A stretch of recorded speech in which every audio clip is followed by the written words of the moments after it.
ನಮಸ್ಕಾರ ಸ್ನೇಹಿತರೆ, welcome to my YouTube channel Jwalamukhi. ಸ್ವಾಗತ ಸುಸ್ವಾಗತ ಎಲ್ಲ ಸೌಜನ್ಯ ಹೋರಾಟಗಾರಿಗೂ, ಸತ್ಯದ ಪರ ಇರತಕ್ಕಂಥ ಎಲ್ಲ ಹೋರಾಟಗಾರಿಗೂ ಆರ್ಥಿಕವಾದ ಸ್ವಾಗತ. ನೋಡಿ ಸ್ನೇಹಿತರೆ, ಧರ್ಮಸ್ಥಳದ ಸೌಜನ್ಯ ಪ್ರಕರಣಕ್ಕೆ ಪ್ರಮುಖ ಸಾಕ್ಷಿ ಮಂಡ್ಯ ಮೂಲದ ಚಿಕ್ಕ ಕೆಂಪಮ್ಮನವರು ಅವತ್ತಿನ ದಿನ ಧರ್ಮಸ್ಥಳದಲ್ಲಿ ಏನೆಲ್ಲ ಆಯ್ತು ಎಂಬುದರ ಬಗ್ಗೆ ಕೂಲಂಕುಷವಾಗಿ ಫೋನಿನ ಮುಖಾಂತರ ಚರ್ಚೆ ಮಾಡಿರ್ತಕ್ಕಂಥ ಆಡಿಯೋ ಇಲ್ಲಿ ಹಾಕ್ತಾ. ದಯವಿಟ್ಟು ಕೇಳಿಸ್ಕೊಳ್ಳಿ. ಸ್ಕಿಪ್ ಮಾಡಿದ್ರೆ ನಿಮ್ಮ ಮನೆ ಬರ, ನಾವೇನು ಮಾಡೋಕ್ಕಾಗೋದಿಲ್ಲ. ಕರೆಕ್ಟಾಗಿ ನೋಡಿದ್ರೆ ಮಾತ್ರ ಗೊತ್ತಾಗುತ್ತೆ ಈ ಅಮ್ಮ ಹೇಳ್ತಕ್ಕಂಥದ್ದು ಸತ್ಯನ ಸುಳ್ಳು, ಸ್ಕ್ರಿಪ್ಟೆಡ್ಡಾ, ಪ್ರತಿಯೊಂದು ನಿಮಗೆ ಈ ವಿಡಿಯೋದಲ್ಲಿ ಗೊತ್ತಾಗಬಹುದು. ಈ ಅಮ್ಮನನ್ನು, ಈ ಚಿಕ್ಕ ಕೆಂಪಮ್ಮನನ್ನು ಬೆದರಿಸುವಂಥ ಕೆಲಸ ಆ ಎಮ್ಮಗೆ SITಯಲ್ಲಿ ತನಿಖಾಧಿಕಾರಿಗಳು ಯಾವ ಥರ ಟಾರ್ಚರ್ ಮಾಡಿದರು, ಪ್ರತಿಯೊಂದು ಮಾಹಿತಿ ಈ ವಿಡಿಯೋದಲ್ಲಿ ಸಿಗ್ಬೋದು. ನಿಮಗೆ ಈ ಹಾಡಿನ ಮುಖಾಂತರ ಸಿಗ್ಬೋದು ಅಂದ್ಕೊಂಡು ಸ್ನೇಹಿತರೆ, ದಯವಿಟ್ಟು ಸ್ಕಿಪ್ ಮಾಡದೆ ನೋಡಿ. ನಮಸ್ಕಾರ. ಈಗ ಆಡಿಯೋ ಆಗ್ತದೆ, ದಯವಿಟ್ಟು ನೋಡಿ. ನಮಸ್ಕಾರ ಮೇಡಮ್ ಅವರೇ. ನಮಸ್ಕಾರ. ನಮಸ್ತೆ ಸರ್. ಆರಾಮಿದ್ರಿ ಮೇಡಮ್ ಅವರೇ? ಹ್ಞೂ ಸರ್, ನಾವು ಆರಾಮಿದ್ದೀವಿ. ನೀವು ಆರಾಮಾಗಿರಿ ಪಾಪ. ದಿನ ಒಂದೊಂದು ಮೈ ಮೇಲೆ ಎಳ್ಕತಾ ಇದ್ದೀರಿ ಪಾಪ. ಬರ್ಲಿ ಮೇಡಮ್ ಅವರೇ, ಎದುರಂಗಿಲ್ಲ. ವರಮಹಾಲಕ್ಷ್ಮಿ ಹಬ್ಬದ ಆರ್ಥಿಕ ಶುಭಾಶಯಗಳು ಮೇಡಮ್ ಅವರೇ, ನಿಮಗೆ ನಿಮ್ಮ ಫ್ಯಾಮಿಲಿಗೆ. ತಮಗೂ ಸರ್, ತಮಗೂ ಅಷ್ಟೇ.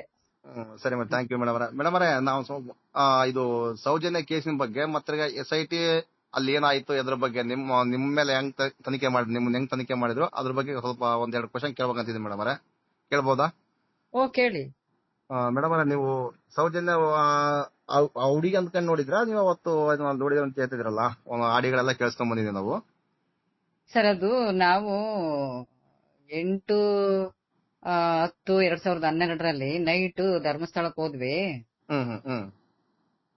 ನೈಟ್ ಜರ್ನಿ ಮಾಡಿ ಬೆಳಗ್ಗೆ ಅಲ್ಲಿಗೆ ತಲುಪಿದಾಗ, ಅಲ್ಲಿ ಬೆಳಗ್ಗೆ ಸ್ನಾನಾದಿಗಳೆಲ್ಲ ಮುಗಿಸ್ಕೊಂಡು ದೇವ್ರ ದರ್ಶನಕ್ಕೆ ಕ್ಯೂನಲ್ಲಿ ನಿಂತ್ಕೊಂಡ್ವಿ. 10 ಗಂಟೆ ಸಮಯದಲ್ಲಿ ನಿಂತ್ಕೊಂಡಿದ್ದಕ್ಕೆ 2.5 ಗಂಟೆ ಟೈಮ್ ವರೆಗೆ ನಮ್ಗೆ ದರ್ಶನ ಆಯ್ತು.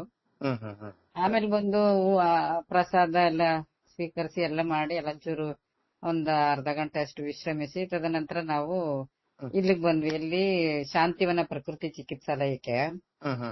ಅಲ್ಲಿ ನಂದು ಸ್ಕಿನ್ ಚರ್ಮ ವ್ಯಾಧಿ ಕಾಯಿಲೆ ಇದ್ದುದ್ರಿಂದ ಅಲ್ಲಿಗೆ ಅಲ್ಲಿ ಒಂಚೂರು ಡಾಕ್ಟರ್ ಹತ್ರ ಒಂದು ಸಲಹೆ ಪಡಿಬೇಕು ಅಥವಾ ಏನು ಅಂತ ತಿಳ್ಕೋಬೇಕು ಅಂತ ನನ್ಗೆ ಸುಮಾರು ದಿವಸದಿಂದ ಇದು ಕಾಡ್ತಾ ಇತ್ತು. ಅದಕ್ಕೆ ತಿಳ್ಕೋಬೇಕು ಅಂತ ಅಲ್ಲಿಗೆ ಹೋದ್ವಿ ನಾವು.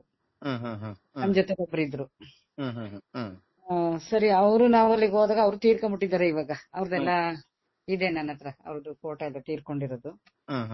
ಹಾಗಾಗಿ ಅಲ್ಲಿಗೆ ಹೋದಾಗ ನಾವು ಬಸ್ ಸ್ಟ್ಯಾಂಡ್ ಅಲ್ಲಿ ನಿಂತ್ಕೊಂಡಾಗ ಆಟೋದಲ್ಲಿ ಮತ್ತೆ ಬೈಕಲ್ಲಿ, 2 ಬೈಕಲ್ಲಿ, ಒಂದು ಆಟೋದಲ್ಲಿ ಎಲ್ಲ 3-4 ಜನ, 4-5 ಜನನೇ ಬಂದ್ರು ಅಲ್ಲಿಗೆ. ಅವರು ಅಲ್ಲೇ ಎಲ್ಲೋ ಇದ್ರು ಅನ್ಸುತ್ತೆ. ನಾವು ಅಲ್ಲಿ ಹೋಗಿ ಅಲ್ಲಿ ಬಸ್ ಸ್ಟ್ಯಾಂಡ್ ಅಲ್ಲಿ ಮಳೆ ಬರ್ತಾ ಇದ್ದಿದ್ರಿಂದ, ಮೋಡ ತುಂಬಾ ಕವಿದಿದ್ರಿಂದ ನಾವ್ ಅಲ್ಲಿ ಆಟೋ ಇಳಿದ್ಬಿಟ್ಟು ಬಸ್ ಸ್ಟ್ಯಾಂಡ್ ಅಲ್ಲಿ ಒಳಗಡೆ ಹೋಗಿ ನಿಂತ್ಕೊಂಡ್ವಿ. ನಿಂತ್ಕೊಂಡು ಅಲ್ಲಿ ನೋಡಿದ್ವಿ, ತುಂಬಾ ಮರ ಗಿಡಗಳೆಲ್ಲ ದಟ್ಟವಾಗಿ ಬೆಳೆದಿದ್ದು, ಮತ್ತೆ ಮೋಡ ಬೇರೆ ಇತ್ತು, ಮಳೆ ಬರ್ತಾನೆ ಇತ್ತು. ಹಾಗಾಗಿ ನಮ್ಗೊಂದ್ ಸ್ವಲ್ಪ ಹಿಂಜರಿಕೆ ಆಯ್ತು ಒಳಗಡೆ ಹೋಗ್ಲಿಕ್ಕೆ. ಯಾರು ಆಚೆ ಈಚೆ ಬಂದ್ರೆ ಅವ್ರನ್ನ ಕೇಳ್ಕೊಳ್ಳೋಣ ವಿಚಾರ ಹೆಂಗು ಅಂದ್ರೆ ಅದು ನಮ್ಗೆ ಚಿಕಿತ್ಸಾಲಯ ಅಷ್ಟು ಪರ್ಫೆಕ್ಟ್ ಆಗಿ ಕಾಣಿಸ್ಲಿಲ್ಲ. ಅದು ಒಳಗಡೆ ಹೋಗಿ ಹೆಂಗೆ ಹೋಗ್ಬೇಕು, ಡಾಕ್ಟರ್ ಇದಾರ ಅಂತ ಎಲ್ಲ ಇನ್ಫಾರ್ಮೇಶನ್ ತಿಳ್ಕೊಳ್ಳೋಣ ಅನ್ಬಿಟ್ಟು ಅಲ್ಲಿ ನಿಂತಿದ್ವಿ. ಅಲ್ಲಿ ನಿಂತ್ಕೊಂಡು 5 ನಿಮಿಷ ಆಗಿರ್ಬೋದು. ಆಗ್ಲೇ ಒಂದು ಆಟೋ ಮತ್ತೆ ಫಸ್ಟ್ 2 ಬೈಕ್ ಬಂದ್ವು. ಅದ್ರಲ್ಲಿ ಒಂದ್ ಬೈಕ್ ಅಲ್ಲಿ 3 ಜನ, ಒಂದ್ ಬೈಕ್ ಅಲ್ಲಿ 2 ಇದ್ರು. ಮತ್ತೆ ಒಬ್ಬ ಹೊರಟೋದ, ಮತ್ತೆ ಇನ್ನೊಬ್ಬ ಬಂದ, ಯಾರೋ ಇನ್ನೊಂದ್ ಬೈಕಲ್ಲಿ ಏನೋ ಸುಮಾರು ಬಂದ್ರು. ಬಂದಾಗ ಅವ್ರು ಮೋಸ್ಟ್ಲಿ ಅಲ್ಲೇ ಎಲ್ಲೋ ಇದ್ರು ಅನ್ಸುತ್ತೆ. ಯಾಕಂದ್ರೆ ನಾವು ಹೋದಾಗ ಇಳ್ದಾಗ ಎಲ್ಲೂ ಕಾಣಿಸ್ಲಿಲ್ಲ. ಬಟ್ ಸಡನ್ ಆಗಿ ಅಲ್ಲಿ ಬಂದ್ರು ನಮ್ಮ ಹತ್ರ. ಆ ಆಟೋದಲ್ಲಿ ಅವರು ಬೈಕಲ್ಲಿ ಇದ್ದವ್ರು ಇದ್ರು, ಆಟೋದಲ್ಲಿ ಇದ್ದವ್ರು ನಮ್ಮನ್ನ ಮಾತಾಡ್ಸಿದ್ರು. ಅಯ್ಯಪ್ಪ, ಬಹಳ ಏನು ಬಿಕ್ಲಿಸ್ಕೊಂಡು ಮಾತಾಡ್ಸಿದ್ರು. ಆಂಟಿ, ನೀವು ಯಾಕೆ ಇಲ್ಲಿ ನಿಂತ್ಕೊಂಡಿದ್ದೀರಾ ಅಂತೆಲ್ಲ ನಮ್ಮನ್ನ ಪ್ರಶ್ನೆ ಮಾಡಿದ್ರು. ಆದ್ರೆ ಕನ್ನಡ ಅಂದ್ರೆ ಅವ್ರದ್ದು ತುಳು ಭಾಷೆ ಅಲ್ವಾ, ಅದರಿಂದ ಅವ್ರದೊಂದು ನಮ್ ಕನ್ನಡಕ್ಕೂ ಅವ್ರ ಭಾಷೆಗೂ ವ್ಯತ್ಯಾಸ ಇದೆ. ಹಂಗೆ ಮಾತಾಡ್ಕೊಂಡ್ ಬಂದಾಗ ನಾವು ಹೇಳಿದ್ವಿ, ಇದ್ ವಿಚಾರ ಹೇಳಿದ್ವಿ. ಇಲ್ಲಿ ಪ್ರಕೃತಿ ಚಿಕಿತ್ಸಾಲಯಕ್ಕೆ ಒಳಗಡೆ ಹೋಗ್ಬೇಕು, ಅದಕ್ಕೆ ಡಾಕ್ಟರ್ ಇದಾರ, ಇವಾಗ ಸಿಕ್ತಾರ, ಒಳಗಡೆ ಇನ್ನು ತುಂಬಾ ದೂರ ಹೋಗ್ಬೇಕಾ, ಇಲ್ಲೇ ಹತ್ರದಲ್ಲಿ ಇದೆಯಾ ಅಂತ ಅವ್ರ ಹತ್ರ ಒಂಚೂರು ಮಾಹಿತಿ ತಿಳ್ಕೊಳಕ್ಕೆ ಅಂತ ಕೇಳಿದ್ವಿ. ಹ್ಮ್ ಹ್ಮ್ ಹ್ಮ್ ಅದಕ್ಕೆ ಅವರು ಇಲ್ಲ ಇಲ್ಲಿ ಡಾಕ್ಟರ್ ಇವಾಗ ಇಲ್ಲ ನಿಮ್ಗೆ ಸಿಗಲ್ಲ, ಬೇರೆ ಕಡೆ ಎಲ್ಲ ತೋರ್ಸ್ಕೊಳ್ಳಿ, ಹ್ಮ್ ಹ್ಮ್ ಆ, ಹ್ಮ್ ಹ್ಮ್ ಇಲ್ಲಿ ಇರಬಾರ್ದು, ನೀವು ಇಬ್ಬರೇ ಇದ್ದೀರಾ ಹೆಂಗಸರು, ಜನ ಹ್ಮ್ ಯಾರು ಇಲ್ಲ, ಹ್ಮ್ ನೀವು ಹೋಗ್ಬಿಡಿ ಅಂತ ಹೇಳ್ದ ಅವನು ಹ್ಮ್ ಹ್ಮ್ ಹ್ಮ್ ಬಿಕ್ಲಾ. ಬಿಕ್ಲ. ಹ್ಮ್ ಹ್ಮ್ ಹ್ಮ್ ಸರಿ ಆಯ್ತು, ನಮ್ಗೊಂಥರ ನಿರಾಶೆ ಆಯ್ತು. ಆದ್ರೂ ನಾವು ನೆಂದಿದ್ವಲ್ಲ ಮಳೆಯಿಂದ, ಹ್ಮ್ ಹ್ಮ್ ಆಟೋದಲ್ಲಿದ್ರು ಕೂಡ ನೆಂದಿದ್ವಲ್ಲ, ಎಲ್ಲ ಒರ್ಸ್ಕೊಂತ ನಿಂತಿದ್ವಿ. ಹ್ಮ್ ಹ್ಮ್ ಹ್ಮ್ ಆಗ ಮತ್ತೆ ಇವನು ಹೋಗಿ ಆ ಬೈಕಲ್ಲಿ ಇದ್ದವ್ರಿಗೆ ಹೇಳ್ದ, ಸ್ವಲ್ಪ ಹ್ಮ್ ದೂರದಲ್ಲಿ ಮುಂದೆ ಬೈಕಲ್ಲಿ ನಿಂತಿದ್ರಲ್ಲ ಅವ್ರಿಗೆ ಹೇಳ್ದ, ಅವ್ರ ಭಾಷೆಲಿ, ಹ್ಮ್ ಹ್ಮ್ ಆ, ಹ್ಮ್ ಏನೋ ಸುಮ್ನೆ ಇಲ್ಲೇ ನಿಂತಿದ್ದಾರೆ ಇವರು, ಹೋಗ್ತಾ ಇಲ್ಲ ಅನ್ನತಾನೆ ಹೇಳ್ದ ಅವನು. ಹ್ಮ್ ಹ್ಮ್ ಸರಿ, ಅವರು ಬೈಕಲ್ಲಿ ಇದ್ದವ್ರು ಬಂದ್ ಹೇಳಿದ್ರು, ಆಂಟಿ ನೀವು ಇಲ್ಲಿ ಡಾಕ್ಟರ್ ಬರಲ್ಲ ಆಂಟಿ, ಸುಮ್ನೆ ವೇಸ್ಟ್ ಇಲ್ಲಿರೋದು, ಬೇರೆ ಹ್ಮ್ ಕಡೆ ಎಲ್ಲ ಹೋಗಿ ತೋರ್ಸ್ಕೊಳ್ಳಿ. ನಮ್ಗೆ ಆಶ್ಚರ್ಯ, ಇದ್ದಕ್ಕಿದಂಗೆ ಇವರೇ ನಾವ್ ಯಾರನ್ನಾರು ನೋಡ್ಬೇಕು ಇಲ್ಲಿ ಅಂತ ಇದ್ವಿ, ಇವರೇ ಬಂದ್ ಮಾತಾಡ್ಸ್ತಾ ಇದಾರಲ್ಲ ಅಂತ. ಹ್ಮ್ ಹ್ಮ್ ಸರಿ ಅಂದ್ಬಿಟ್ಟು ಆಯ್ತು ಹೋಗ್ತೀವಿ ಬಿಡಿ ಹಂಗಾದ್ರೆ ಅಂತ ಅನ್ಕೊಂಡ್ ನಾವ್ ಹೇಳ್ಬಿಟ್ಟು ಸುಮ್ನಿದ್ವಿ. ಹ್ಮ್ ಆಮೇಲೆ ಇವ್ರು ಹೋದ್ರು ಆ ಕಡೆ ಈ ಕಡೆ, ಹೋಗ್ಬಿಟ್ಟು ಬೈಕ್ ಇಟ್ಕೊಂಡು ಆ ಕಡೆ ಹೋಗಿ ಒಂಚೂರು ಕೆಳಗಡೆ ಡೌನ್ ಹೋಗೋದು ಮತ್ತೆ ಬರೋದು ಮಾಡ್ತಾ ಇದ್ರು. ಹ್ಮ್ ಆಮೇಲೆ ಸರಿ ಅಂದ್ಬಿಟ್ಟು ಆ ಒಬ್ಬ ಫೋನ್ ಮಾಡ್ದ, ಹ್ಮ್ ಯಾರಿಗೋ ಕಾಲ್ ಮಾಡಿ, ನಿಚ್ಚು ನಿಚ್ಚು ಅಂತ, ಅವನು ಕರೆಕ್ಟ್ ಆಗಿ ನಿಚ್ಚು ಅಂತ ಹೆಸರು ಹೇಳ್ಕೊಂಡು, ಹ್ಮ್ ಹ್ಮ್ ಹ್ಮ್ ಮತ್ತೆ ಲೇಡೀಸ್ ಇಬ್ರು, ಲೇಡೀಸ್ ಅಂದ್ರೆ ಲೇಡೀಸ್ ಅಂತ ಅಂದಾಗ ನಮ್ಮನ್ನ ಅಂತ ನಾವ್ ತಿಳ್ಕೊಂಡ್ವಿ. ಲೇಡೀಸ್ ಇದ್ದಾರೆ, ಅವ್ರು ಹೋಗ್ತಾ ಇಲ್ಲ ಅಂತ ಏನೋ ಅವ್ರಿಗೆ ಇನ್ಫಾರ್ಮ್ ಮಾಡಿದಾನೆ. ಹ್ಮ್ ಹ್ಮ್ ಹ್ಮ್ ಹ್ಮ್ ಹ್ಮ್ ಸರಿ, ಅವ್ರಿಗೆ ಇನ್ಫಾರ್ಮ್ ಮಾಡಿದಾಗ ಮತ್ತು ಬಂದು ನಮ್ಗೆ ಫೋರ್ಸ್ ಮಾಡ್ದ ಇವನು ಆಟೋದವನು. ಹ್ಮ್ ಹ್ಮ್ ಹ್ಮ್ ಆಂಟಿ ನೀವ್ ಎಲ್ಲಿಗೆ ಹೋಗ್ಬೇಕು ಹೇಳಿ, ನಾವ್ ಬಿಟ್ಕೊಡ್ತೀವಿ, ನೀವೆಂದು ನಮ್ಗೆ ಕಾಸೇನು ಕೊಡ್ಬೇಡಿ, ಹಾಗೆ ಹೀಗೆ ಅಂತೆಲ್ಲ ಹೇಳ್ದ ಅವನು. ಅಂತ ಹೊಂದಿಸ್ಕೊಂಡು ಮಾತಾಡ್ದ. ಹ್ಮ್ ಹ್ಮ್ ಅದಕ್ಕೆ ನಾನ್ ಭಯ ಪಟ್ಕೊಂಡು, ಇಲ್ಲ ಇಲ್ಲ ನಾವ್ ಬರಲ್ಲ, ನಾವು ಹೋಗ್ತೀವಿ ಬಿಡಿ ಅಂತ ಎಲ್ಲ ಹೇಳಿದ್ವಿ. ಹೇಳಾದ್ಮೇಲೆ ಇವರು ಸರಿ ಅಲ್ಲೇ ಆ ಕಡೆ ಈ ಕಡೆ ನೋಡ್ಕೊಂಡು, ಇವ್ರಿಗೊಂಥರ ಏನೋ ಅಸಮಾಧಾನ ಆಯ್ತು, ಹ್ಮ್ ನಾವು ಹೋಗ್ತಿಲ್ವಲ್ಲ ಅಂತ. ಆಮೇಲೆ ಇವರು ಸ್ವಲ್ಪ ಕೆಳಗಡೆ ಹೋದ್ರು, ನಾವು ನಿಂತಿದ್ದಲ್ಲಿ ಬಸ್ ಸ್ಟ್ಯಾಂಡಿನ ಬಲಭಾಗಕ್ಕೆ ಡೌನ್ ಹೋದ್ರು ಸ್ವಲ್ಪ. ಹ್ಮ್ ಹ್ಮ್ ಹೋಗಾದ್ಮೇಲೆ ನಾವು ಇನ್ನೇನು ಹೊರಡೋಣ ಅನ್ಕೊಂಡಿರೋಷ್ಟರಲ್ಲಿ ನಮ್ಮ ಎದುರುಗಡೆ ಒಂದು ಹುಡುಗಿ ಪಾಸ್ ಆಗೋಯ್ತು. ಹ್ಮ್ ಹ್ಮ್ ಚಿಕಿತ್ಸಾಲ ಇರುತ್ತೆ, ಹ್ಮ್ ಒಂದ್ ಛತ್ರಿ ಹಿಡ್ಕೊಂಡು, ಒಂದು ಯೂನಿಫಾರ್ಮ್ ಹಾಕೊಂಡು, ಹ್ಮ್ ಆ ಒಂದು ಹೈಸ್ಕೂಲ್ ಕಾಲೇಜು ಇರ್ಬೇಕು ಹುಡುಗಿ, ಅದು ಮುಂದ್ಗಡೆ ಪಾಸ್ ಆಗಿ ಹೋಯ್ತು. ಹ್ಮ್ ನಾವು ಅದನ್ನ ಹುಡುಗಿನ ನೋಡಿದ್ವಿ, ಯಾರು ಜನ ವಿರಳಲ್ಲ, ಒಂದೇ ಹುಡುಗಿ ಹೋಯ್ತಿತ್ತಲ್ಲ, ಅದನ್ನ ನೋಡಿದ್ವಿ. ಹ್ಮ್ ಹ್ಮ್ ನೋಡಿದಾಗ ಸರಿ ಅಂದ್ಬಿಟ್ಟು ಆ ಹುಡುಗಿನೂ ನಮ್ ಕಡೆ ತಿರ್ಕೊಂಡ್ ನೋಡ್ತು. ಹ್ಮ್ ಹ್ಮ್ ಹ್ಮ್ ನೋಡಾದ್ಮೇಲೆ ಹುಡುಗಿ ಮುಂದಕ್ಕೆ ಪಾಸ್ ಆಯ್ತು. ನಾವೇನ್ ಮಾಡಿದ್ವಿ, ನಮ್ ಜೊತೆಲಿ ಇದ್ದವರು ಯೂರಿನ್ ಪಾಸ್ ಮಾಡ್ಬೇಕು ಅಂತ ಅವ್ರಿಗೊಂದು ಇದ್ ಬಂತು. ಆವಾಗ ನಾವೇನ್ ಮಾಡುದು, ಅಲ್ಲೇ ಬಸ್ ಸ್ಟ್ಯಾಂಡ್ ಇತ್ತಲ್ಲ ಅದ್ರ ಪಕ್ಕ ಸೈಡ್ ಅಲ್ಲಿ ಸ್ವಲ್ಪ ಹಿಂದೆ ಹೋದ್ವಿ. ಹ್ಮ್ ಹ್ಮ್ ಹ್ಮ್ ಹಿಂದೆ ಹೋಗ್ಬೇಕಾದ್ರೆ ಆ ಕಡೆ ಮಳೆ ಎಲ್ಲ ಮಳೆ ಹನಿತಾ ಇತ್ತು, ಸೋನೆ ಬರ್ತಾ ಇತ್ತು. ಹ್ಮ್ ಅಲ್ಲಿ ಅದ್ ಮಣ್ಣು ಬೇರೆ ಜಿರಿಕ್ಲಿತ್ತು, ಅದನ್ನ ತುಳ್ಕೊಂಡ್ ನಿಧಾನವಾಗಿ ಹಿಂದಕ್ ಹೋದ್ವಿ. ಹೋಗಿ ಅವರು ಅಮ್ಮ ಕೆಳಗಡೆ ಕೂತ್ಕೊಂಡ್ರು, ನಮ್ ಜೊತೆಲಿ ಬಂದಿದ್ದವ್ರು. ನಾನು ಆ ಕಡೆ ಅವ್ರ ಹಿಂದೆಗಡೆ ಸುಮ್ನೆ ನಿಂತ್ಕೊಂಡು ಆ ಕಡೆ ಈ ಕಡೆ ನೋಡ್ತಾ ಅಷ್ಟರಲ್ಲಿ ಈ ಹುಡುಗಿ ಈ ಕಡೆಯಿಂದ ಹೋಗಿದ್ದು, ಈ ಹುಡುಗಿ ಅಂತ ಗೊತ್ತಿಲ್ಲ, ಹೊಟ್ಟೆ ಜೋರಾಗಿ ಕಿರ್ಚ್ಕೊಂಡ್ ಸೌಂಡ್ ಕೇಳ್ತು ನಮ್ಗೆ. ಹ್ಮ್ ಹ್ಮ್ ಹ್ಮ್ ಹ್ಮ್ ಕೇಳಿದಾಗ ನಾನು ಹಂಗೆ ಈ ಕಡೆಯಿಂದ ಓಡ್ ಬಂದು, ನಾವ್ ಬಂದದ ಬಸ್ ಸ್ಟ್ಯಾಂಡ್ ಹತ್ರನೇ ಈ ಕಡೆ ತಿರ್ಕೊಂಡ್ ನೋಡ್ದೆ. ಈ ಕಡೆ ತಿರ್ಕೊಂಡ್ ನೋಡಿದಾಗ ಅಲ್ಲಿ ಬಂದ್ ನೋಡಿದ್ರೆ ಒಂದು ಕಾರು, ದೊಡ್ಡದೊಂದು, ಅದೊಂದು ಏನು ಬೂದ್ ಬಣ್ಣದ ಕಾರು, ಹ್ಮ್ ಹ್ಮ್ ಹ್ಮ್ ಮತ್ತೆ ಈ ಆಟೋ ಕಾರಿನ ಪಕ್ಕದಲ್ಲಿ ಮರೆಯಾಗಿ ನಿಂತಿತ್ತು. ಮತ್ತೆ ಆ ಕಡೆಯಿಂದ ಈ ಕಡೆಯಿಂದ ಇಲ್ಲಿಂದ ನಮ್ಮನ್ನ ಮಾತಾಡ್ಸ್ಕೊಂಡು ಹೋದ್ರಲ್ಲ ವೆಹಿಕಲ್ ಅಲ್ಲಿ, 2 ವೆಹಿಕಲ್ ಅಲ್ಲಿ ಇದ್ದು, ಇವರು ಅಲ್ಲಿ ವೆಹಿಕಲ್ ಇಂದ ಇಳಿದು ಈ ಹುಡುಗಿನ ಬಲವಂತವಾಗಿ ಒಂದ್ ಕೈಲಿ ತಲೆ ಜುಟ್ಟು ಇಟ್ಕೊಂಡಿದ್ದಾರೆ, ಒಂದ್ ಕೈಲಿ ಬಾಯಿ ಇಟ್ಕೊಂಡಿದ್ದಾರೆ, ಒಂದ್ ಕೈನ ಆ ಹುಡುಗಿ ಕೈನ ಹಿಂದಕ್ ತಿರ್ಚಿದ್ದಾರೆ. ಹ್ಮ್ ಹ್ಮ್ ಹ್ಮ್ ಹ್ಮ್ ತಿರ್ಚ್ಬಿಟ್ಟು ಆ ಹುಡುಗಿನ ಬಲವಂತವಾಗಿ ಶೀಟ್ಗೆ ಹಿಂದ್ಗಡೆ ಇದ್ದ ಡೋರ್ಗೆ ದಬ್ಬುದ್ರು ಒಳಗಡೆಗೆ. ಆ ಹುಡುಗಿ ಒದ್ರಾಡ್ಕೊಂಡು ಸೆಣಸಾಡ್ತಾ ಇತ್ತು ಇದು ಇವ್ರ ಜೊತೆಲಿ ಬಿಡಿಸ್ಕೊಳಕ್ಕೆ. ಆದ್ರೆ ಅವ್ರು ಬಿಡ್ಲಿಲ್ಲ, ಒಳಗಡೆ ದಬ್ಕೊಂಡ್ರು. ಆದ್ರೂ ನಾನು ಓಡೋ ಅಷ್ಟ್ರಲ್ಲಿ ಏನಾಯ್ತು ಅಂದ್ರೆ, ಮುಂದೆ ಕಾರ್ ಹೋಯ್ತು, ಅದರಿಂದ ಆಟೋ, ಅದರಿಂದ ಬೈಕ್ಗಳು ಎಲ್ಲ ಪಾಸ್ ಆಗೇ ಬಿಟ್ಟು. ಇಷ್ಟು ದೂರ ಒಂದ 100 ಮೀಟರ್ ಇರ್ಬೋದು, 100-150 ಮೀಟರ್ ಇರ್ಬೋದು ನಾನ್ ರೀಚ್ ಆಗಕ್ಕೆ. ಅಷ್ಟ್ರಲ್ಲಿ ಹೊರಟೇ ಬಿಟ್ರು. ಹೊರಟು ಬಿಟ್ಟಾಗ ಇದು ಏನಾಯ್ತು ಅಂದ್ರೆ, ಇನ್ನೊಬ್ಬ ಅಲ್ಲಿ ನಿಂತಿದ್ದೊಬ್ಬ ಕುಳ್ಗೆ ದಪ್ಪಗೆ ಸ್ವಲ್ಪ ಮುದ್ದೆ ಬಾಳ್ಡೆಟ್ ಅವನು, ಮೀಸೆ ಎಲ್ಲ ಇಟ್ಕೊಂಡಿದ್ದವನು. ಅವನ ಹತ್ರ ನಾನು ಕೇಳ್ದೆ, ಯಾಕೆ ಇಲ್ಲಿ ಆ ಹುಡ್ಗಿನ ಈ ತರ ಇದ್ ಮಾಡಿದ್ರಲ್ಲ, ಆ ಹುಡ್ಗಿನೆಲ್ಲ ಕಿರ್ಚ್ಕೊಂತಲ್ಲ ಪಾಪ, ಅವ್ರು ಕೈಯೆಲ್ಲ ನುಳ್ಸಿಬಿಟ್ಟಿದ್ರು, ಏನಕ್ಕೆ ಹಂಗ್ ಮಾಡಿದ್ರು ಅಂತ ಕೇಳ್ದೆ ನಾನು. ಅದಕ್ಕೆ ನೀವ್ ಯಾರು, ಏನಕ್ಕೆ ಇಲ್ಲಿ ಇದ್ದೀರಾ, ಏನಕ್ಕೆ ಅಂತೆಲ್ಲ ಕೇಳ್ದೆ ಅವ್ರದೇ ಭಾಷೆಯಲ್ಲಿ. ನೀವು ಯಾರು, ಇಲ್ಲಿ ಯಾಕೆ ಬಂದಿದ್ದೀರಾ ಅಂತೆಲ್ಲ ಕೇಳ್ದಯ್ಯಪ್ಪ. ಇಲ್ಲ, ನಾವು ಧರ್ಮಸ್ಥಳ ಮಂಜುನಾಥ ಸ್ವಾಮಿ ದೇವಸ್ಥಾನಕ್ ಬಂದಿದ್ವಿ, ಇಲ್ಲೇ ಚಿಕಿತ್ಸಾಲಯಕ್ಕೆ ತೋರ್ಸ್ಕೊಳಕ್ ಬಂದಿದ್ವಿ, ಮತ್ತೆ ಇಲ್ಲಿ ಡಾಕ್ಟರ್ ಇಲ್ಲ ಅಂತ ಹೇಳಿದ್ರು. ಅವ್ರೆ ಇಲ್ಲಿ ನಿಂತಿದ್ರಲ್ಲ, ಹೋದ್ರಲ್ಲ ಅವರೇ ಹೇಳಿದ್ರು ಇಲ್ಲ ಅಂತ. ಅದಕ್ಕೆ ವಾಪಸ್ ಹೋಗೋಣ ನಿಂತಿದ್ವಿ. ಆದ್ರೆ ನಮ್ ಮುಂದ್ಗಡೆನೆ ಬಂತು ಹುಡುಗಿ. ಆ ಹುಡುಗಿನ ಈ ತರದ ಕಾರಲ್ಲಿ ಬಲವಂತವಾಗಿ ದಬ್ಕೊಂಡು ಒಳಗ್ ಸೇರ್ಸ್ಕೊಂಡು ಹೋದ್ರಲ್ಲ ಅವ್ರು, ಏನಕ್ಕೆ ಅಂತ ಇದೆ. ಅದು ಅವರ ಮನೆ ಹುಡುಗಿ, ಅವರ ಮನೆಯಿಂದ ಗಲಾಟೆ ಮಾಡಿಕೊಂಡು ಬಂದಿದ್ಲು. ನಿಮಗೆ ಯಾಕೆ ಬೇಕದು? ನೀವು ಹೋಗಿ, ನಿಮ್ಮ ಕೆಲಸ ನೀವು ನೋಡಿಕೊಂಡು ನೀವು ಹೊರಡಿ, ಇಲ್ಲಿ ಹಂಗೆಲ್ಲ ಕೇಳಬಾರ್ದು ಅಂತೆಲ್ಲ ಹೇಳ್ದ ಅಯ್ಯಪ್ಪ. ಅರೆ ಇದೇನ್ರಿ ಈ ತರ ಮಾತಾಡ್ತಾ ಇದ್ದೀರಾ, ಕಂಡಿದ್ದಲ್ವಾ, ನಿಮ್ಮ ಹತ್ರ ಮಾತಾಡಕ್ಕೇನು ಹೇಳಕ್ಕೇನು ಅಂತ ಹೇಳ್ದೆ. ನೀವೇನ್ ಅದೆಲ್ಲ ಕೇಳ್ಬೇಡಿ, ಅದು ಅವರ ಮನೆ ಹುಡುಗಿ, ನೀವು ಹೋಗಿ ಅಂತ ಅಯ್ಯಪ್ಪ ನಮ್ಮನ್ನ ಒಂಥರ ಬೆದರಿಕೆ ರೀತಿಯಲ್ಲಿ ಮಾತನಾಡ್ದ. ಸರಿ, ನನಗಂತೂ ತುಂಬಾ ಬೇಜಾರಾಯ್ತು. ಅಷ್ಟೊತ್ತಿಗೆ ನನ್ ಜೊತೆ ಬಂದಿದ್ದವರು ನನ್ನ ಹಿಂದೆಗಡೆ ಬಂದ್ರು ಅಲ್ಲಿವರೆಗೆ. ಏನಾಯ್ತು ಅಂತ ಹಿಂಗೆ ಅದೇನು ಮೇಡಮ್ ಅವರೇ, ಕಾರು ಅಲ್ಲಿ ನಿಂತಿದ್ದೆಲ್ಲ ಏನಾಯ್ತು ಹುಡುಗಿ ಅಂತ. ಅವರು ಬರೋಷ್ಟರಲ್ಲಿ ಅವರು ಕಾರ್ಗೆ ಒಳಗಡೆ ದಬ್ಕೊಬಿಟ್ಟಿದ್ರು. ಆಮೇಲೆ ಯಾಕೆ ಹುಡುಗಿನ ಹಂಗ್ ಮಾಡ್ಕೊಂಡು ಹೋದ್ರು ಅಂತ ಅವ್ರು ಕೇಳಿದ್ರು. ಅದನ್ನೇ ಕೇಳುವ ಅಂತ ಬಂದೆ, ಇವ್ರು ಸರಿಯಾಗಿ ಹೇಳ್ತಾ ಇಲ್ಲ ನನ್ಗೆ ಅಂತ. ಅಯ್ಯೋ ಇದೆಲ್ಲ ಇದು, ಬನ್ನಿ ನಾವು ಹೊರಟು ಬಿಡೋಣ ಅಂದ್ರೆ ಅವ್ರಿಗೂ ಹೆದರಿಕೆ ಆಯ್ತು ನಮ್ ಜೊತೆಲಿ ಬಂದಿದ್ದವ್ರಿಗೆ. ಬನ್ನಿ ನಾವು ಹೋಗೋಣ ಅಂತ, ನಾವು ಬೇಗ ಹೊರಡೋಣ ಬನ್ನಿ ಅಂತ ಬಂದ್ರು. ಆದ್ರೂ ನಾನು ಅಲ್ಲಿ ಹೋಗಿ ಬರೋರ್ ಜೊತೆಲೆಲ್ಲ ಹೇಳ್ದೆ ನಾನು, ಈ ತರ ಒಂದು ಹುಡುಗಿನ ಕಾರಲ್ಲಿ ಎತ್ಕೊಟ್ಟೋದ್ರು ಹಾಗೆ ಅಂತ. ಹೌದಾ, ಹುಡುಗಿ ಹೇಗಿತ್ತು, ಯಾವ ಕಡೆಗೆ ಹೋದ್ರು ಅವರು ಅಂತೆಲ್ಲ ಅವ್ರು ಕೇಳಿದ್ರು. ಅವಾಗ ಹೆಂಗೆ ಸ್ಟ್ರೈಟ್ ಹೋಯ್ತು ಕೆಳಗಡೆಗೆ, ಏನಾಯ್ತು ಅಂತ ಎಲ್ಲ ಕೇಳ್ತಾ ಇದ್ದೆ. ಅವ್ರ ಅಂತ ಅಲ್ಲಿ ಕಾಲ್ನಡಿಗೆಲಿ ಹೋಗೋರು ಒಬ್ರೇ ಸಿಕ್ಕಿದ್ದು, ಅವ್ರ ಜೊತೆ ಎಲ್ಲ ಮಾತಾಡ್ಕೊಂಡು ಹಂಗೆ ನಡ್ಕೊಂಡು ಮೇಲ್ಗಡೆಗೆ ಬಂದ್ವಿ ನೇತ್ರಾವತಿಯಿಂದ. ಆಮೇಲೆ ಅಲ್ಲಿ ಬಸ್ ಸ್ಟಾಪ್ ಹೋದ್ವಿ. ಅಲ್ಲಿ ಬಸ್ ಸ್ಟಾಪ್ ಅಲ್ಲೂ ಕೂಡ ಅದೇ ಮಾತಾಡ್ಕೊಂಡ್ ಕೂತಿದ್ದೆ ನಾನು. ಆವಾಗ ಒಂದಪ್ಪ ಯಾರು ಅಲ್ಲಿದ್ದ ಲೋಟಗಳು ಅದು ಇದು ಆರಿಸ್ಕೊಂತ ಇದ್ದವ್ನು ಹೇಳ್ದ, ಹಂಗೆಲ್ಲ ಇಲ್ಲಿ ಮಾತಾಡ್ಬಾರ್ದಮ್ಮ, ನೀವು ಎಲ್ಲಿಗೆ ಹೋಗ್ಬೇಕು ಅಂತ ಕೇಳಿದ್ರು. ನಾವು ಸುಬ್ರಹ್ಮಣ್ಯಗೆ ಹೋಗ್ಬೇಕು ಅಂದ್ರೆ ಅಲ್ಲಿ ಬಸ್ ನಿಂತಿದೆ, ಅಲ್ಲಿ ಹೋಗಿ ಹತ್ಕೊಳ್ಳಿ ಅಂತೆಲ್ಲ ಅವ್ರು ತೋರ್ಸಿದ್ರು. ಆಗ ಹತ್ಕೊಂಡ್ ಬಂದ್ಬಿಟ್ವಿ ನಾವು.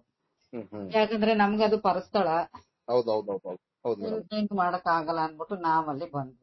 ಆಮೇಲೆ ನೈಟ್ ಅಲ್ಲಿ ಸುಬ್ರಹ್ಮಣ್ಯದಲ್ಲಿ ಇಟ್ಬಿಟ್ಟು ಬೆಳಿಗ್ಗೆ ದರ್ಶನ ಮಾಡ್ಕೊಂಡು ಬೆಳಿಗ್ಗೆ ಮಂಡ್ಯಗೆ ಹೊರಟು ಬಂದ್ಬಿಟ್ವಿ 10ನೇ ತಾರೀಕಲ್ಲಿ. ಅಲ್ಲ ಮೇಡಮ್ ಅವರೇ, ನಿಮ್ನ ಡಿಸ್ಟರ್ಬ್ ಮಾಡ್ತಾ ಇದೀನಿ. ಅಲ್ಲ ಮೇಡಮ್ ಅವರೇ, ಇದು ನೀವು ಸ್ಕ್ರಿಪ್ಟೆಡ್ ಅಕಸ್ಮಾತ್ ಕಣ್ಣಾರ ಕಂಡಿದ್ದ ಇಷ್ಟು ವರ್ಷ ಬಿಟ್ಟು ಯಾಕೆ ಬಂದ್ರಿ ನೀವು? ಅಕಸ್ಮಾತ್ ಯಾಕಂದ್ರೆ ಕೆಲವೊಬ್ಬ ಲೋಪರ್ಗಳು ಕೇಳ್ತಕ್ಕಂತ ಕ್ವಶನ್, ಅವ್ರನ್ನೆಲ್ಲ ಇವ್ರನ್ನ ಚಿಕ್ಕ ಕೆಂಪಮ್ಮನೆಲ್ಲ ಇವ್ರು ಸ್ಟ್ಯಾನ್ಲಿ ಕರ್ಕೊಂಡ್ ಬಂದಿದ್ದಾನೆ, ಫಂಡಿಂಗ್ ಮಾಡಿ ಕರ್ಕೊಂಡ್ ಬಂದಿದ್ದಾನೆ, ಹಂಗ ಹಿಂಗ ಅಂತೆಲ್ಲ ಹೇಳ್ತಾ ಇದಾರೆ ಲೋಪರ್ಗಳು. ಅವ್ರು ಬಂದು ನೋಡ್ಲಿ ನಮ್ಮ ಸ್ಥಿತಿನ, ನಾವಿರೋದನ್ನ ಫಂಡಿಂಗ್ ಮಾಡೋದು ಅಂತ ಏಂಜಲ್ ನಾಯಿಗಳು ನಾವಲ್ಲ. ಅವರೇ SITಲೇ ನಮ್ಗೆ ಆಮಿಷ ಒಡ್ಡುದ್ರಲ್ಲ ಬಾಳ. ಅಲ್ಲ ಅಂತ ಫಂಡಿಂಗ್ ಮಾಡೋದು ಈಗ ಫಂಡಿಂಗ್ ಮಾಡ್ತಾ ಇದಾರೆ ಬಿಡಿ. ಈಗ ಇಲ್ಲಿ ನನ್ ವಿರೋಧವಾಗಿ ಮಾತಾಡಿದ್ನಲ್ಲ ಅವ್ರಿಗೆ ಫಂಡಿಂಗ್ ಮಾಡ್ತಾ ಇದಾರೆ. ಈಗ ಅಲ್ಲಿ ಧರ್ಮಸ್ಥಳ ಸಂಘ ಓಪನ್ ಮಾಡಿದ್ದಾರೆ. ಅವ್ರಿಗೆಲ್ಲ ಸಂಘದವ್ರಿಗೆಲ್ಲ ದುಡ್ಡು, ಸಂಘದಲ್ಲಿ ಇರೋರ್ಗೆಲ್ಲ ಕೈ ತುಂಬಾ ದುಡ್ಡೆಲ್ಲ ಕೊಟ್ಟು ನನ್ ವಿರೋಧವಾಗಿ ಅವ್ರನ್ನೆಲ್ಲ ಎತ್ಕಟ್ಟಕ್ ರೆಡಿ ಮಾಡ್ತಾ ಇದ್ದಾನೆ ಇವನು. ಜೊತೆಗೆ ಇದೆಂತದು ಎಲೆಕ್ಷನ್ ನಿಲ್ಲಿಸ್ತಾ ಇದ್ದಾನೆ ಧರ್ಮಾಧಿಕಾರಿ ಅನ್ನೋನು. ಅಂದ್ರೆ ನನಗೆ ಇವಾಗ ಹೊಳ್ದಿದ್ದು, ಯಾಕಂದ್ರೆ ಇವನ್ಗೆ ಯಾವ್ದೇ ಇನ್ಕಮ್ ಇಲ್ಲ, ಇವಂದು ಪೆನ್ಷನ್ ಬಿಟ್ರೆ. ಜೊತೆಗೆ ಮಗಳೊಬ್ಳು ಇತ್ತೀಚೆಗೆ ವರ್ಕ್ ಮಾಡ್ತಾ ಇದ್ದಾಳೆ. ಇಬ್ಬರದು ಸಂಬಳ ಆದ್ರೂ ಕೂಡ. ಆಮೇಲೆ ಒಂದ್ ಬಿಲ್ಡಿಂಗ್ ಇತ್ತು, ಒಂದ್ ಸೈಡ್ ಬಿಲ್ಡಿಂಗ್ ಇತ್ತು 3 ಫ್ಲೋರ್. ಈಗ ಇನ್ನೊಂದ್ ಸೈಡ್ ಬಿಲ್ಡಿಂಗ್ ಕಟ್ಟಿದಾನೆ. ಇವನ್ಗೆಲ್ಲ ಎಲ್ಲಿಂದ ಬಂತು ಅದೆಲ್ಲ? ಮತ್ತೆ ಎಲೆಕ್ಷನ್ ನಿಂತ್ಕೋತಾ ಇದ್ದಾನೆ, ಅಲ್ಲೆಲ್ಲ ದುಡ್ಡು ಖರ್ಚು ಮಾಡ್ತಾ ಇದ್ದಾನೆ ಈ ನಗರಸಭೆ ಎಲೆಕ್ಷನ್ಗೆ. ಅವೆಲ್ಲ ದುಡ್ಡುಗಳು ಎಲ್ಲಿಂದ ಬಂತು? ಅದು ಫಂಡಿಂಗು. ಅಲ್ಲ ಮೇಡಮ್, ನಿಮಗೆ ಇದೇ ತರನೇ ಹೇಳ್ಬೇಕಂತ ಸ್ಕ್ರಿಪ್ಟ್ ಬರ್ದೇನ ಕೊಟ್ಟಿದ್ರ ಸ್ಟಾನ್ಲಿ ಅವರು? ಸರ್ ನೋಡಿ, ಸ್ಟ್ಯಾನ್ಲಿ ಅವ್ರಿಗೆ ನಮ್ಗೆ ಯಾವುದೇ ಕನೆಕ್ಟಿವಿಟಿ ಇಲ್ಲ, ನನ್ಗೆ ಅವ್ರಿಗೆ ಗೊತ್ತೇ ಇರ್ಲಿಲ್ಲ. ಅದು ಹೆಂಗಾಯ್ತು ಅಂದ್ರೆ, ನಾವು ಬಂದ್ಬಿಟ್ವಿ ಅವತ್ ಬಂದ್ಬಿಟ್ಟಾಗ ಇಲ್ಲಿ ಈ ಧರ್ಮಸ್ಥಳಕ್ಕೆ ಹೋಗಿದ್ವಿ ಅಂತ ಹೇಳಿದಾಗ ಕೆಲವೊಂದ್ 2-3 ದಿವಸ ಅದೇ ಗುಂಗಲ್ಲಿ ಇದ್ದೆ ನಾನು. ಎಲ್ಲ ಕೆಲವ್ರು ನನ್ನ ಸ್ನೇಹಿತರ ಜೊತೆಲೆಲ್ಲ ಹಿಂಗ್ ಹೇಳ್ದೆ, ಈ ತರ ಆಯ್ತು ಧರ್ಮಸ್ಥಳದಲ್ಲಿ ಅಂತ ಎಲ್ಲ ಹೇಳ್ಕೊಂಡಿದ್ದೆ. ಬಟ್ ಆಮೇಲೆ ನಾನು ಇನ್ನು ವರ್ಕ್ ಮಾಡ್ತಾ ಇದ್ದೆ, ಇನ್ನು ರಿಟೈರ್ಡ್ ಆಗಿರ್ಲಿಲ್ಲ, ಅಂಗನವಾಡಿ ಟೀಚರ್ ಆಗಿದ್ದೆ. ಆಗ ನಾವು ಕೆಲಸದಲ್ಲಿ ನಮ್ಮ ಪಾಡ ನಾವು ಮಗ್ನರಾಗ್ಬಿಟ್ವಿ. ಇನ್ನೊಂದ್ ವಿಚಾರ ಏನಂದ್ರೆ, ನಮ್ಮ ಮನೇಲಿ ಟಿವಿ ಇಲ್ಲ. ನೀವ್ ನಂಬ್ತಿರೋ ಬಿಡ್ತಿರೋ, ನಾನು ಒಂದು 3 ವರ್ಷದ ಹೆಣ್ಣು ಮಗುವಿಂದ ಹಿಡಿದು 3 ವರ್ಷದ ಮಗುವಿಂದ ಹಿಡಿದು ಇವತ್ತಿನವರೆಗೂ ಬಹಳ ಕಷ್ಟಪಟ್ಟು ನಿಯತ್ತಾಗಿ ಸ್ವಂತ ಯಾರ ಸಹಾಯವೂ ಇಲ್ದೇನೆ ನಾನು 1-2 ಮಕ್ಳು ಕಟ್ಕೊಂಡು ಹೋಗಿ ಆಶ್ರಮಗಳಲ್ಲಿ ಹೋಗಿ ಓದ್ಕೊಂಡು ದೊಡ್ಡವಳಾದ್ಮೇಲೆ ಓದಿರೋದು ನಾನು. 2 ಮಕ್ಳಾದ್ಮೇಲೆ ಓದಿ SSLC ಪಾಸ್ ಮಾಡಿ ಆಮೇಲೆ PUC ಅಡ್ಮಿಷನ್ ಆಗಿದಾಗ ಮಕ್ಕಳಿಗೆ ಹುಷಾರಿಲ್ಲ ಅಂದಾಗ ಆಗ ನಾನು ವಾಪಸ್ ಬಂದು ಇಲ್ಲಿ ಅಂಗನವಾಡಿ ಟೀಚರ್ ಆಗಿ ಕೆಲಸ ಮಾಡ್ತಾ ಇರೋದು, ಗೊತ್ತಾಯ್ತಾ? ಆ ರೀತಿ ಎಲ್ಲ ಕಷ್ಟಪಟ್ಟು ಬೆಳೆದು ಬಂದವಳು ನಾನು. ಇವತ್ತಿನವರೆಗೂ ನೋಡಿ ನಮ್ಮ ಅಕ್ಕಪಕ್ಕ ನಮ್ಮ ಏರಿಯಾದಲ್ಲಿ ಎಂತೆಂತ ದೊಡ್ಡ ಬಿಲ್ಡಿಂಗ್ ಗಳಿದೆ, ಅದ್ರ ಮಧ್ಯದಲ್ಲಿ ನಾನೊಂದು ಗುಬ್ಬಚ್ಚಿ ಗೂಡು ಅಂತ ಒಂದು ಮನೆಯಲ್ಲಿ ವಾಸ ಮಾಡ್ತಾ ಇದ್ದೀನಿ. ಇಲ್ಲ ಮೇಡಮ್, ಲೋಫರ್ ತರ ಹೇಳಿದ್ನಲ್ಲ, ಮಾಧ್ಯಮ ಮುಖಾಂತರ ಹೇಳ್ತಾ ಇದ್ದಾವ ಯಾವ್ದೋ ಒಂದು ಯೂಟ್ಯೂಬ್ ಚಾನಲ್ ಅಲ್ಲಿ. ಅದಕ್ಕೆ ಇವ್ರು ಏನಾದ್ರು ಒಂದು 2 ಕೋಟಿ 3 ಕೋಟಿ ಬಿಲ್ಡಿಂಗ್ ನಾಗೆ ಐಷಾರಾಮಿ ಜೀವನ ಮಾಡ್ತಿದಾರಂಗೋ, ಯಾಕೆ ಬೇಕು ಅಂತ ಲೆಕ್ಕಾಚಾರಕ್ಕೆ ನಾನು ಈ ತರ ಊಹೆ ಮಾಡ್ಕೊಂಡು ನಿಮ್ಗೆ ಈ ತರ ಕ್ವಶನ್ ಕೇಳ್ತಕ್ಕ. ಇಲ್ಲಿ ನೋಡಿ ಅವ್ರು ಪ್ರೂವ್ ಮಾಡ್ಲಿ ಸರ್. ನಾನೇನಾದ್ರು ಒಂದು ಪೈಸಾ ನನಗೆ ಯಾರಾದ್ರೂ ಯಾರಿಂದನಾದ್ರೂ ನಾನು ಪಡ್ಕೊಂಡಿದ್ರೆ ಅಥವಾ ನಾನಂತ ಆಕ್ಟಿವಿಟೀಸ್ ಅಲ್ಲಿ ಇದ್ದಿದ್ರೆ ಅವನು ಬೊಗಳಿದಾನಲ್ಲ ಬಹಿರಂಗವಾಗಿ ಇನ್ನೊಬ್ಬ ಇದಕ್ ಮುಂಚೆ ಆತರ ಏನಾರ ಇದ್ರೆ ನಾನು ಯಾವ್ದೇ ಶಿಕ್ಷೆ ಕೊಡ್ಲಿ, ಯಾವ ಅಧಿಕಾರಿ ಅದಕ್ಕೆ ಬದ್ಧಳಾಗಿರ್ತೀನಿ. ಈ ತರ್ಲೆ ಮುಂಡೆವು ಅವರು ಅಪ್ಪನ್ ಕೊಡ್ತವ್ರು ಯಾರು ಅಲ್ಲ. ನಾನ್ ರಾಜಾರೋಷವಾಗಿ ಹೇಳ್ತಾ ಇದ್ದೀನಿ, ನಿಜವಾಗ್ಲೂ ಅವ್ರ ತಾಯಿನ ಪಾತಿವ್ರತ್ಯ ಉಳಿಸ್ಕೊಳ್ಳೋದು ಇವ್ರು ನಿಜಾನೇ ಆಗಿದ್ರೆ ಇದನ್ನ ತನಿಖೆ ಮಾಡಿಸ್ಲಿ, ತನಿಖೆಯನ್ನ ಮಾಡಿಸ್ಲಿ ಸರ್. ನನ್ಗೆ ಯಾರಿಂದ ದುಡ್ಡು ಬಂತು, ಎಲ್ಲಿಂದ ಬಂದಿದೆ, ಎಲ್ಲಿದೆ, ಹೆಂಗಾಯ್ತು, ಎಂತದು ಅಂತ ಇಲ್ಲಿ ಮಂಡ್ಯದಲ್ಲಿರೋ ಪತ್ರಿಕಾ ಮಾಧ್ಯಮದವರು, ಟಿವಿ ಮಾಧ್ಯಮದವ್ರು ಎಲ್ಲಾರು ಕೇಳ್ಕೊಳ್ಳಿ. ಅವರು ನಾಚಿಕೆ ಆಗಲ್ವ ಇವ್ರಿಗೆ? ನಾನು ಯಾವ ರೀತಿ ಮೊದ್ಲಿಂದಾನೇ ಇಲ್ಲಿರೋಂತ ಕೆಲವು ಪತ್ರಿಕಾ ಮಾಧ್ಯಮದವ್ರಿಗೆಲ್ಲ ಗೊತ್ತು. ನಾನು ಮೊದಲಿಂದ ಹೆಂಗಿದ್ದೆ ಇವಾಗ್ಲೂ ಹಂಗೆ ಇದೀನಿ ನೋಡಿ. ಇವತ್ತು ನನಗೆ ಊಟ ಇಲ್ಲ ಅಂದ್ರೆ ನಾನ್ ನೋಡಿ ಕಷ್ಟಪಟ್ಟಿದ್ದೀನಿ, ಸಂಪಾದನೆ ಮಾಡಿದ್ದೀನಿ, ಎಲ್ಲಾನು ಸಂಪಾದನೆ ಮಾಡಿ ಪ್ರಯೋಜನಕ್ಕೆ ಉಪಯೋಗಿಸ್ಕೊಂಡಿದ್ದೀನಿ ಇಲ್ಲಿವರೆಗೆ. ಇವತ್ತಿನಿಂದ ಇವಾಗಿಂದಲೂ ನಾನು ಸರ್ಕಾರದಿಂದ ಕೊಡುವಂತ 2,000 ರೂಪಾಯಿ ಮತ್ತೆ ಏನೋ ನಾನು ಟೈಲರಿಂಗ್ ಕೆಲಸ ಮಾಡ್ತೀನಿ ಇವಾಗ. ಇಷ್ಟೆಲ್ಲ ಮಾಡ್ಕೊಂಡು ನನ್ನ ಒಂದು ಮಿತಿಯಲ್ಲಿ ನಾನು ಜೀವನ ಮಾಡ್ತಾ ಇದ್ದೀನಿ. ಯಾವ ನಾಯಿಗಳಿಂದನೂ ಆ ಎಂಜಲು ಕಾಯಿಸ್ಕೆ ಕೈ ಒಡ್ಡುವಂತ ಕೀಳು ಮಟ್ಟದಲ್ಲಿ ನಾನ್ ಬದುಕದಿರ. ಅದು ಶ್ರೀ ಮಂಜುನಾಥ ಸ್ವಾಮಿ ಆಣೆಮಾಗಿ ಹೇಳ್ತೀನಿ, ನನ್ನ ಪಾದದ ಆಣೆಯಾಗಿ ಹೇಳ್ತೀನಿ, ನಮ್ಮ ಹಿಂದೂ ದೇವ್ರು ಮಂಜುನಾಥ ಸ್ವಾಮಿ. ನಾನು ಸೌಜನ್ಯ ವಿಚಾರದಲ್ಲಿ ಏನಾದ್ರೂ ಒಂದೇ ಒಂದು ಪೈಸಾ ಯಾರಿಂದನಾದ್ರು ತಕೊಂಡು ಅಥವಾ ನನ್ಗೆ ಯಾರಾದ್ರೂ ಸ್ಟಡಿ ಕ್ಲಾಸ್ ಕೊಟ್ಟಿದ್ರೆ ನಮ್ದು ಈ ನನ್ ನಾಲ್ಗೆನೆ ಸೇದೋಗ್ಬಿಡ್ಲಿ. ಇಲ್ಲ ಅಂದ್ರೆ ಅವ್ರಿಗೆ ಆ ದೇವ್ರು ಏನ್ ಶಿಕ್ಷೆ ಕೊಡ್ಬೇಕೋ ಅದನ್ನ ಕೊಟ್ಟೆ ಕೊಡ್ಲಿ ನಾನು ಹೇಳ್ತೀನಿ. ಮೇಡಮ್ ಇನ್ನೊಂದು ಕ್ವಶನ್ ಮೇಡಮ್, ಈಗ ನೀವು ಏನಾದ್ರು ಸುಪ್ರೀಂ ಕೋರ್ಟ್ ಅಕಸ್ಮಾತ್ ಹೈಕೋರ್ಟ್ ಯಾವ್ದೋ ಒಂದು ಮಂಪರ್ ಪರೀಕ್ಷೆ ಮಾಡ್ಸಕ್ಕೆ ಅವಕಾಶ ಕೊಟ್ರೆ ಮಾಡ್ಸ್ಕೊಂತೀರಾ ನೀವು? ಓ ಎಸ್, 100% ನಾನ್ ರೆಡಿ. ಬಟ್ ಇನ್ನೊಂದ್ ವಿಚಾರ ಏನ್ ಹೇಳ್ತೀನಿ ಗೊತ್ತೇ, ಇವತ್ತು ನಾನ್ ಇದನ್ನ ಹೇಳ್ತಿದ್ದೀನಿ ಅಂತ ಸತ್ಯ ಸಾಕ್ಷಿ ಹೇಳಕ್ ಬಂದವಳಿಗೆ ಮಂಪರ್ ಪರೀಕ್ಷೆ ಮಾಡ್ತೀನಿ ಅಂತಾರಲ್ಲ ಇವ್ರು, ನಾನ್ ರೆಡಿ. ಇಷ್ಟ ದಿವಸ ಎಷ್ಟು ಜನಕ್ಕೆ ಮಂಪರ್ ಪರೀಕ್ಷೆ ಮಾಡಿದ್ದಾರೆ? ಅತ್ಯಾಚಾರಿಗಳಿಗೆ ಎಷ್ಟು ಜನಕ್ಕೆ ಮಂಪರ್ ಪರೀಕ್ಷೆ ಮಾಡಿದ್ದಾರೆ? ಕುಸುಮಾವತಿ ಕೊಟ್ಟ ಕಂಪ್ಲೇಂಟ್ ಮೇಲೆ ಯಾರನ್ನೆಲ್ಲ ಎಳ್ಕೊಂಡೋಗಿ ಮಂಪರ್ ಪರೀಕ್ಷೆ ಮಾಡಿದ್ದಾರೆ. ಮತ್ತೆ ಇದು ಇವಾಗ ನಾನ್ ಹೇಳ್ತಾ ಇದ್ದೀನಿ, ಫಸ್ಟ್ ನಾನ್ ಹೇಳ್ತಾ ಇದ್ದೀನಿ ಇಂಥವ್ರು ಅಂತ, ಅವರು ನನ್ಗೆ ಆಮೇಲೆ ಹೇಳ್ತಾ ಇದ್ದಾರೆ ಮಂಪರ್ ಪರೀಕ್ಷೆ ಮಾಡಿಸಿ ಅಂತ. ಕರೆಕ್ಟ್, ನಾನು ಒಪ್ತೀನಿ. ಮೊದಲು ಅವ್ರನ್ನ ಮಂಪರ್ ಪರೀಕ್ಷೆ ಮಾಡಿಸ್ಲಿ. ಅಲ್ಲ ಮೇಡಮ್, ನಾನು ಈ ವಾದಕ್ಕೆ ನಾನು ಒಪ್ಕೊಳ್ಳಲ್ಲ. ಯಾಕಂದ್ರೆ ಈಗ ನಿಮ್ ಮೇಲೆ ಬಂದಿರ್ತಕ್ಕಂಥದ್ದು ಏನಂದ್ರೆ ಮಂಪರ್ ಪರೀಕ್ಷೆ ಅವ್ರು ಒಪ್ಕೊಂತಾರ ಅವರೆಲ್ಲ ರಿಪೋರ್ಟ್ ಐತೆ ಅಂತ ಹೇಳಿದ್ರೆ ಸುಪ್ರೀಂ ಕೋರ್ಟ್ ಅಲ್ಲಿ ಅದೆಲ್ಲ ಕಿತ್ಕೊಂಡು ಹೋಯ್ತು. ಇಲ್ಲಿ ಕೇಳಿ, ಇವ್ರು ಯಾರು ತೊಟ್ಟಿಗಳು? ಎಂತದ್ದು ಕೋರ್ಟ ಅಥವಾ ಜಡ್ಜ್ಗಳು ಏನ್ ಹೇಳ್ತಾರೋ, ಯಾವ ಆಕ್ಷನ್ ತಗೋತಾರೋ ಅದಕ್ಕೆ ನಾನ್ ರೆಡಿ ಇರ್ತೀನಿ. ಅದಕ್ಕೆ ಕೇಳ್ತಕ್ಕಂಥ ಮೇಡಮ್ ನಾವ್, ಯಾಕಂದ್ರೆ ಈಗ ಇವ್ರು ಷರತ್ತಾಕಿ ನನ್ನನ್ನ ಆತ್ಮಸ್ಥೈರ್ಯವನ್ನ ಕುಗ್ಸಕ್ಕೆ ಇವ್ರು ಯಾರು ಅಪ್ಪನ್ ಕೊಡ್ತಾರಲ್ಲ, ಮಿಂಡ್ರು ಕೊಡ್ತಾರ, ನನ್ನ ನೋಡಿ ಕೆಟ್ಟ ಭಾಷೆನೆ ಮಾತಾಡ್ತೀನಿ. ಅಲ್ಲ ಇರ್ಲಿ ಮೇಡಮ್, ಯಾಕಂದ್ರೆ ಯಾಕೆ ಗೊತ್ತಾ ಮೇಡಮ್, ಈಗ ಅಲ್ಲಿರ್ತಕ್ಕಂಥ ಜಡ್ಜ್ ಅವತ್ತಿನ ದಿನ ಅವ್ರದ್ದು ಇರ್ರಿ, ಫಸ್ಟ್ ನಿಮ್ಮದ್ ಮಂಪರ್ ಪರೀಕ್ಷೆ ಆಗ್ಬೇಕು ಅಂತಂದ್ರೆ ನೀವ್ ಇದಕ್ಕೆ ಒಪ್ಕೋತೀರಾ ಅಂತ ಕೇಳ್ತಿರೋದು. ನಾನು ರೆಡಿ 100% ಮಂಪರ್ ಪರೀಕ್ಷೆಗೆ ಒಪ್ಕೊಂತೀನಿ. ಯಾವ್ದೇ ಕಾರಣಕ್ಕೂ ಇಲ್ಲ ಅಂತ ಹೇಳೋದಿಲ್ಲ. ಆದ್ರೆ ಒಂದು ನಂದು ಕಂಡೀಷನ್ ಇದೆ. ಮೊದಲು ಯಾರ ಮೇಲೆ ಕಂಪ್ಲೇಂಟ್ ಆಗಿದೆ, ಯಾರ ಮೇಲೆ ಡೌಟ್ ಇದೆ ಅಂತ ಮೊದಲು ಯಾರು ಕಂಪ್ಲೇಂಟ್ ಕೊಟ್ಟಿದ್ರು, ಮೊದಲು ಯಾರ ಹೆಸರು ಮೇಲೆ ಬಂದಿತ್ತು ಅವ್ರನ್ನ ಮಾಡ್ಲಿ. ಅವ್ರು ಒಪ್ಕೊಂತಾರ? ಒಪ್ಕೊಳ್ಳೇಬೇಕಾಗುತ್ತೆ ಮೇಡಮ್. ಒಪ್ಕೊಳ್ಳೇಬೇಕು. ನನ್ನನ್ನ ಮಂಪರ್ ಪರೀಕ್ಷೆಗೆ ಯಾರು ಒಪ್ಸೋದ್ ಬೇಕಾಗಿಲ್ಲ. ಜಡ್ಜ್ ಸಾಹೇಬ್ರು ಏನ್ ಹೇಳ್ತಾರೋ ಅಲ್ಲಿ ಸುಪ್ರೀಂ ಕೋರ್ಟ್ ಅಲ್ಲಿ, ಅದಕ್ಕೆ ನಾನು ಓಕೆ, ನಾನು ಅದಕ್ಕೆ ಯಾವತ್ತೂ ತಲೆ ಬಾಗ್ತೀನಿ ಕಾನೂನ್ಗೆ. ಇವ್ರಿಗೆ ನಾನು ಕಂಡೀಷನ್ ಆಗ್ತಾ ಇದ್ದೀನಿ. ಫಸ್ಟ್ ನಾನು ಅಫೆನ್ಸ್ ಆಗಿರೋದು ಫಸ್ಟ್ ಇವ್ರ ಮೇಲೆ, ಯಾವಾಗ ಅದ್ರ ಪಕ್ಷದಲ್ಲಿ ನಂದು ಇವರು ಸುಳ್ಳು ಹೇಳ್ತಾ ಇದಾರೆ ಅಂತ ಬರ್ತಾ ಇರೋದು ಈಗ. ಮೊದ್ಲು ಯಾರ್ದ ಮಂಪರ್ ಪರೀಕ್ಷೆ ಆಗ್ಬೇಕು? ನಾನ್ ರೆಡಿ. ನಾನ್ ಯಾವ್ದಕ್ಕೂ ಅಂಜೋಳಲ್ಲ, ಅಳ್ಕೊಳ್ಳಲ್ಲ. ಸತ್ಯ ಸೌಜನ್ಯ ಪ್ರಕರಣದಲ್ಲಿ ಸೌಜನ್ಯ ಅಂತ ಅವತ್ತು ಗೊತ್ತಿರ್ಲಿಲ್ಲ ನನ್ಗೆ. ಒಂದ್ ಹುಡುಗಿ ಅಪಹರಣ ಆಯ್ತು, ಅಷ್ಟು ಮಾತ್ರ ನನಗೆ ಗೊತ್ತಿದೆ. ಅದನ್ನ ಎಲ್ಲಿ ಬೇಕಾದ್ರೂ ಹೇಳ್ತೀನಿ, ನನ್ಗೆ ಮಂಪರ್ ಪರೀಕ್ಷೆ ಮಾಡ್ಲಿ.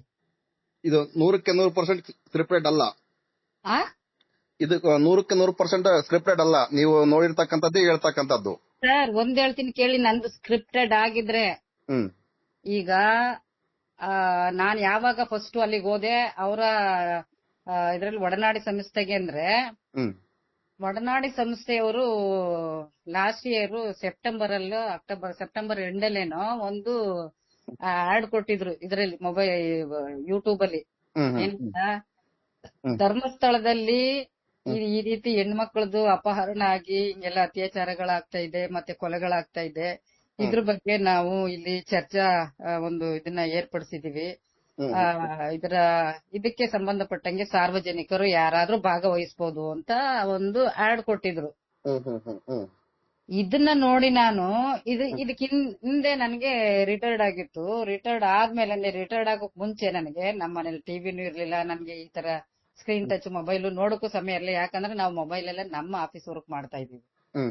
ಹಾಗಾಗಿ ನಾವು ಬೇರೆ ಆಕ್ಟಿವಿಟೀಸ್ ನೋಡ್ಲಿಕ್ಕಾಗ್ಲಿ ಅದ್ರಲ್ಲಿ ಮಾಡ್ಲಿಕ್ಕಾಗ್ಲಿ ನಮ್ಗೆ ಸಮಯ ಇರ್ತಾ ಇರ್ಲಿಲ್ಲ.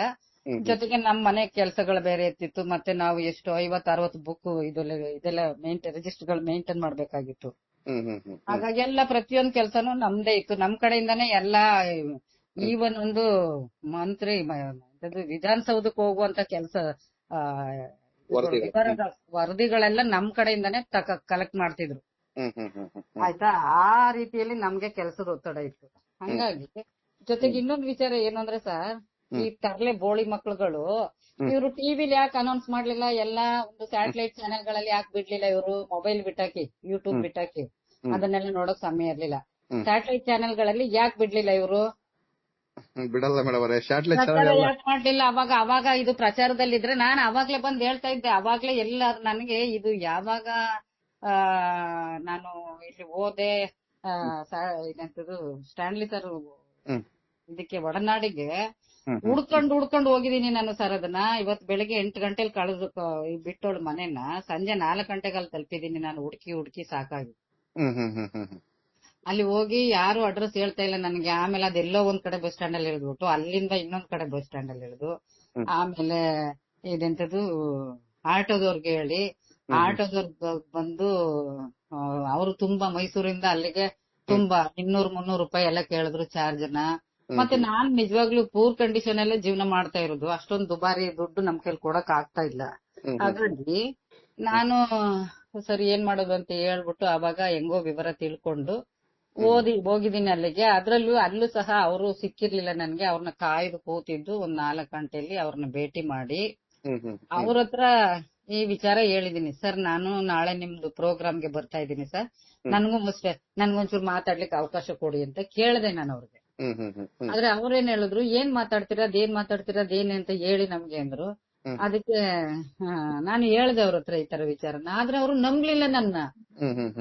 ಅವ್ರು ನಂಬ್ಲೇ ಇಲ್ಲ. ಆಯ್ತಮ್ಮ, ನಿಮ್ ಜೊತೆಲಿ ಬಂದಿದ್ದವ್ರನ್ನು ಕರ್ಕೊ ಬನ್ನಿ ನೋಡೋಣ, ಬಾಯಲ್ಲಿ ಹೇಳೋ ಮಾತಲ್ಲ, ನೀವ್ ಹೆಂಗೆ ಅದನ್ನ ಅಷ್ಟಿಷ್ಟಿಂದ ಇದೇ ತರ ಕೇಳಿದ್ರು. ಅಷ್ಟಿಷ್ಟಿಂದ ಇದ್ದು ಇವಾಗ ಯಾಕೆ ಹೆಂಗ್ ಮಾಡ್ತಾ ಇದೀರಿ ಅಂತ. ಸರ್, ಅಷ್ಟಿಷ್ಟಿಂದ ಈ ವಿಚಾರಗಳು ಮರ್ತೇ ಹೋಗಿತ್ತು ನನ್ಗೆ. ಈಗ ಟಿವಿಯಲ್ಲಿ ನೋಡಿದಾಗ ಹಿಂಗೆ ಧರ್ಮಸ್ಥಳ ಪ್ರಕರಣ ಹಿಂಗಾಯ್ತು ಅಂದಾಗ ಅನ್ಕೊಂಡಿದ್ರಿಗೆ ಎಲ್ಲ ಒಂದು ಅಪಹರಣ ಆಗಿತ್ತು. ಅದನ್ನ ಹೋಗಿ ಹೇಳ್ಬೇಕಲ್ಲ, ನಾನು ಯಾರ ಹತ್ರ ಹೇಳಿ ಅಂತ ನಾನು ಸುಮಾರು ಈಗ ಒಂದ 2-3 ತಿಂಗಳಿಂದ ಬಹಳ ಕಾತರಿಸ್ತಾ ಇದ್ದೆ. ಈಗೊಂದು ಇದು ಸಿಕ್ತಲ್ಲ ಅಂತ ಅಂದ್ಬಿಟ್ಟು ನಾನು ವೇದಿಕೆ ಸಿಕ್ತಲ್ಲ ಅಂತ ಬಂದಿದ್ದೀನಿ. ದಯವಿಟ್ಟು ನನಗೆ ಮಾತಾಡಕ್ ಅವಕಾಶ ಕೊಡಿ ಅಂತ ಕೇಳಿದೆ. ಆದ್ರೆ ಅವ್ರು ಕೊಟ್ಟಿಲ್ಲ ನನಗೆ ಮಾತಾಡಕ್ ಅವಕಾಶನೇ ಕೊಟ್ಟಿಲ್ಲ. ಅವ್ರಿಗೆ ನಂಬಿಕೆನೆ ಬಂದಿಲ್ಲ. ಎಲ್ಲಾ ವಿವರಣೆ ಕೊಟ್ರುವೆ ಅವ್ರಿಗೆ ನಂಬಿಕೆನೆ ಬಂದಿಲ್ಲ. ನನಗೆ ತುಂಬಾ ಬೇಜಾರಾಯ್ತು. ಈ ಜಗತ್ತಲ್ಲಿ ಯಾವುದೇ ಸತ್ಯ ಹೇಳಕ್ ಅವಕಾಶ ಇಲ್ಲ, ಯಾರು ಇದನ್ನ ಅಕ್ಸೆಪ್ಟ್ ಮಾಡ್ಕೊಳಲ್ಲ. ನಾನ್ ಸುಮ್ನೆ ದಣ್ಕೊಂಡ್ ಬಂದೆ ಅಂತ ಬಹಳ ಬೇಜಾರಾಗಿ ಬಂದೆ. ಆಮೇಲೆ ಅವ್ರು ಹೇಳಿದ್ರೆ, ಬೇಜಾರ್ ಮಾಡ್ಕೋಬೇಡಿ ಅಮ್ಮ, ನೀವು ನಿಮ್ ಜೊತೆಗೆ ಬಂದಿದ್ರಲ್ಲ ಅವ್ರನ್ನ ಕರ್ಕೊಂಡ್ ಬನ್ನಿ ನೋಡೋಣ ಅಂದ್ರು. ಸರಿ, ಅವ್ರನ್ನ ಕರ್ಕೊಂಡು ಮಾರನೇ ದಿನ ಹೋದೆ ನಾನು. ಹೋಗುವಾಗ ಅವ್ರು ಸಣ್ಣದಾಗಿ ಅವ್ರ ಹತ್ರನು ಕೇಳಿದ್ರು, ನನ್ನ ಹತ್ರನು ಕೇಳಿದ್ರು. ಅವ್ರಿಗೆ ಏನೇನ್ ಡೌಟ್ ಇದೆ ಅದೆಲ್ಲ ಕ್ವಶನ್ ಕೇಳಿದ್ರು. ನಾನೆಲ್ಲಾ ಹೇಳ್ದೆ ಅವ್ರಿಗೆ. ಹೇಳ್ದಾಗ ಸರಿ, ಅವ್ರಿಗೆ ಸ್ವಲ್ಪ ಮನ್ಸಾಯ್ತು. ನೆನ್ನೆ ಏನ್ ಹೇಳಿ ಮಾತಾಡಿದ್ದೆ ಅದೇ ತರ ಇವತ್ತು ಅವ್ರ ಹತ್ರ ಹೇಳ್ದೆ. ಅಂದ್ರೆ ಕಟ್ಟುಕತೆ ಆಗಿದ್ರೆ ಅದ್ರ ಯಾವ್ದ್ರಲ್ಲಾರು ಒಂದು ಬದಲಾವಣೆ ಆಗುತ್ತೆ. ಆಗಿಂದ ಆಸ್ ಇಟ್ ಈಸ್ ನಾನು ನೆನ್ನೆ ತರ ಇವತ್ತು ಹೇಳಿದಾಗ ಅವ್ರು ನಮ್ ಜೊತೆ ಬಂದಿದ್ರಲ್ಲ ಅಮ್ಮನು ಹೇಳಿದ್ರು ಹಿಂಗೆ ಅಂತ. ಆವಾಗ ಅವ್ರಿಗೊಂದ್ ಸ್ವಲ್ಪ ನಂಬಿಕೆ ಬಂದಂಗ ಆಯ್ತು. ಆವಾಗ ಏನ್ ಮಾಡಿದ್ರು ಅವರು, ಆಯ್ತಮ್ಮ, ನೀವು ಯಾವಾಗಾರ ಸಮಯ ಇದ್ರೆ ನಾವು ಕರಿತೀವಿ ಅಂತ ಹೇಳಿದ್ರು. ಆಮೇಲೆ ಇವ್ರು ಕರೀಲೇ ಇಲ್ಲ. ಸುಮಾರು ಒಂದ್ ತಿಂಗಳು 1.5 ತಿಂಗಳವರೆಗೂ ಇವ್ರು ಕರೀಲಿಲ್ಲ. ಹ್ಮ್ ಮತ್ತೆ ಏನಾಯ್ತು ಅಂದ್ರೆ ನಾನ್ ಮಾತಾಡಿದ್ದು ಎಲ್ಲೋ ವೈರಲ್ ಆಗಿತ್ತು. ಹ್ಮ್ ಹ್ಮ್ ಹ್ಮ್ ಆ ವೈರಲ್ ಆದಾಗ ಇನ್ನೊಬ್ರು ಯಾವ್ದೋ ಒಂದ್ ಚಾನೆಲ್ ಅವ್ರು ಬಂದ್ಬಿಟ್ಟು ನನ್ನನ್ನ ಮಾತಾಡ್ಸಿದ್ರು. ಹ್ಮ್ ಹ್ಮ್ ಹ್ಮ್ ಹಿಂಗೆ ಮಾತಾಡಿದಿರಲ್ಲ, ನಿಜಾನ, ನೀವು ಹೋಗಿದ್ರ ಅಂತ ಎಲ್ಲ ಹೇಳಿದ್ರು. ಹೌದು, ನಾನು ಅಲ್ಲೂ ಅದನ್ನೇ ಹೇಳ್ದೆ. ಯಾವ್ದೋ ಒಂದ್ ಹೆಣ್ಮಗುನ ಅಲ್ಲಿ ಅಪಹರಣ ಮಾಡಿದ್ರು ನಾವು ಹೋಗಿದ್ ಟೈಮಲ್ಲಿ. ಚೆನ್ನಾಗಿ ನೆನ್ಪಿದೆ ನನಗೆ, ಡೇಟು ಎಲ್ಲ ನೆನ್ಪಿದೆ ಅಂತ ಎಲ್ಲ ಹೇಳ್ದೆ ನಾನು. ಯಾಕಂದ್ರೆ ನಾವು ಹೋಗಿದ್ದು ನೋಡಿ, ಹ್ಮ್ 9ನೇ ತಾರೀಕು, ಅವತ್ತು ಅಕ್ಟೋಬರ್ 9 ನಮ್ ತಂದೆ ಹುಟ್ಟಿದ ಡೇಟು. ಹ್ಮ್ ಹ್ಮ್ ಹ್ಮ್ ಹ್ಮ್ ಅವತ್ತು ನಾವು ದೇವಸ್ಥಾನಕ್ಕೆ ಹೋಗಿದ್ದು 8ನೇ ತಾರೀಕು. ಹ್ಮ್ 9ನೇ ತಾರೀಕು ನಾವು ಪ್ರಕೃತಿ ಚಿಕಿತ್ಸಾಲಯಕ್ಕೆ ಹೋಗಿದ್ವಿ. ಅವತ್ತು ನಮ್ ತಂದೆ ಹುಟ್ಟಿದ್ದ ಡೇಟ್. ಹ್ಮ್ ಹ್ಮ್ ಹ್ಮ್ ಹ್ಮ್ ಹಂಗಾಗಿ ನೆನಪಿದೆ ನಿಮ್ಗೆ. ಹೌದು, ಹಂಗಾಗಿ ನನ್ಗೆ ನೆನ್ಪಿದೆ. ಹ್ಮ್ ಹ್ಮ್ ಆ ನೆನಪ ಮೇಲೆ ನಾನೇನ್ ಮಾಡ್ದೆ, ಹ್ಮ್ ಅವ್ರಿಗೆ 9/10/2028 ನಮ್ ತಂದೆ ಹುಟ್ಟಿರೋ ಡೇಟು. ಹ್ಮ್ ಹ್ಮ್ ಹಂಗಾಗಿ ಯಾಕಂದ್ರೆ ನಾನ್ ಇವನು ಒಬ್ಬ ಇಲ್ಲಿದ್ದಾನೆ, ಯಾರು ಅಂದ್ರೆ ಮನೆಹಾಳ, ದೊಡ್ಡ ಮನೆಹಾಳ. ಅವನೊಬ್ಬ ಮನುಷ್ಯ ಆಗ್ಲಿಕ್ಕೆ ನಾಲಾಯಕ. ಅವನು ಸ್ವಂತ ನನ್ ತಂಗಿನೇ, ಪ್ರೆಗ್ನೆಂಟ್ ಆಗಿರೋ ನನ್ ತಂಗಿ ಹೊಟ್ಟೆ ಮೇಲೆ ರುಬ್ಬ ಗುಂಡೆತ್ತಾಕಿ ನನ್ ತಂಗಿ ಪ್ರಾಣ ತೆಗ್ದವನು ಇಲ್ಲೊಬ್ಬ. ಅವನು ಆಗ ನಾವು ಚಿಕ್ಕ ವಯಸ್ಸಾದ್ರಿಂದ ಇಷ್ಟೊಂದು ನಾಲೆಡ್ಜ್ ನಮ್ಗೆ ಇಲ್ದೇ ಇರೋದ್ರಿಂದ ಯಾವ್ದಲ್ಲೇ ಪೊಲೀಸ್ ಡಿಪಾರ್ಟ್ಮೆಂಟ್ ಅಲ್ಲೇ ಇದ್ದವನು. ನಮ್ ತಂದೆ ಬಹಳ ಮುಗ್ದ್ರು, ತಾಯಿ ದೊಡ್ಡ ರಾಕ್ಷಸಿ, ತಾಯಿ ಮಗ ಇಬ್ರು, ತಾಯಿ ಮಗ ಇಬ್ರು ಒಂದೇ. ಇಬ್ರು ಸೇರಿನೇ ನಮ್ ಮನೆ ಎಲ್ಲ ಮುಳುಗಿಸ್ಬಿಟ್ರು. ಅವ್ರಿಬ್ರು ಇವಾಗ ಚೆನ್ನಾಗಿರೋರು. ಹೀಗಾಗಿ ಅವನು ಎಲ್ಲೋ ತೊಲೆ ಮೇಲೆ ಬರ್ದಿರ್ತಾರೆ, ನಮ್ಗೆ ಗೊತ್ತಿಲ್ಲ ನಮ್ ತಂದೆ ಹುಟ್ಟಿದ ಡೇಟು, ಹಂಗೆ ಅಂತ ಬೊಗಳ್ತಾ ಇದ್ದ. ಯಾಕೆ ಅವನು ಗೊತ್ತಿಲ್ಲ ಅಂದ್ರೆ ಅವ್ನು ನಮ್ ಜೊತೆನೆ ಇರ್ಲಿಲ್ಲ. ಅವ್ನ್ ಸಣ್ಣ ಹುಡುಗನಾಗಿ ಎಲ್ಲೋ ಹೊಟ್ಟೋಗಿದ್ದವನ, ಎಲ್ಲೋ ಇದ್ದವನ ಗೊತ್ತಿಲ್ಲ ನಮ್ಗೆ. ಆಮೇಲೆ ಕರ್ಕೊಂಡ್ಬಂದು ನಮ್ ತಂದೆ ಸ್ಕೂಲ್ ಸೇರ್ಸಿದ್ರು. ಎಲ್ಲರೂ ಅಕ್ಸೆಪ್ಟ್ ಮಾಡ್ಕೊಂಡ್ಗೆ, ನಾವು ಅಣ್ಣ ಅಂತ ಅಕ್ಸೆಪ್ಟ್ ಮಾಡ್ಕೊಂಡಿದ್ವಿ. ಅಷ್ಟ್ ಬಿಟ್ರೆ ಜೊತೆಗೆ ನಮ್ ತಂದೆ ಸಾಯುವವರೆಗೂ ನನ್ ಜೊತೆನೆ ಇದ್ರು ನಮ್ ತಂದೆ. ನನ್ ತಂದೆ ಎಲ್ಲಾ ವಿಚಾರನು ನಮ್ಗೆ ಹೇಳ್ತಿದ್ರು. ಒಂದು ಕತೆ ಹೇಳಿ, ಒಂದು ರಾಮಾಯಣ, ಯಾವ್ದೇ ಮಹಾಭಾರತ, ಎಲ್ಲವನ್ನು ನಮ್ ತಂದೆ ದಶರಥನ್ ಪಾತ್ರ ಮಾಡಿದ್ರು, ಎಲ್ಲವನ್ನು ನಮ್ಗೆ ಹೇಳ್ತಿದ್ರು. ಇವನ್ಗ ಅದೇನು ಗೊತ್ತಿಲ್ಲ. ಹಾಗಾಗಿ ಇವನು ನನ್ ವಿರುದ್ಧ ನಿಂತಿದ್ದಾನೆ. ಯಾಕೆಂದ್ರೆ ಇವಂದೆಲ್ಲ ಸ್ಟೋರಿ ಬೇಜಾನ್ ಇದೆ ಸರ್, ಅದ ಆಮೇಲೆ ಆಗ್ಲಿ, ನೆಕ್ಸ್ಟ್ ನೋಡೋಣ.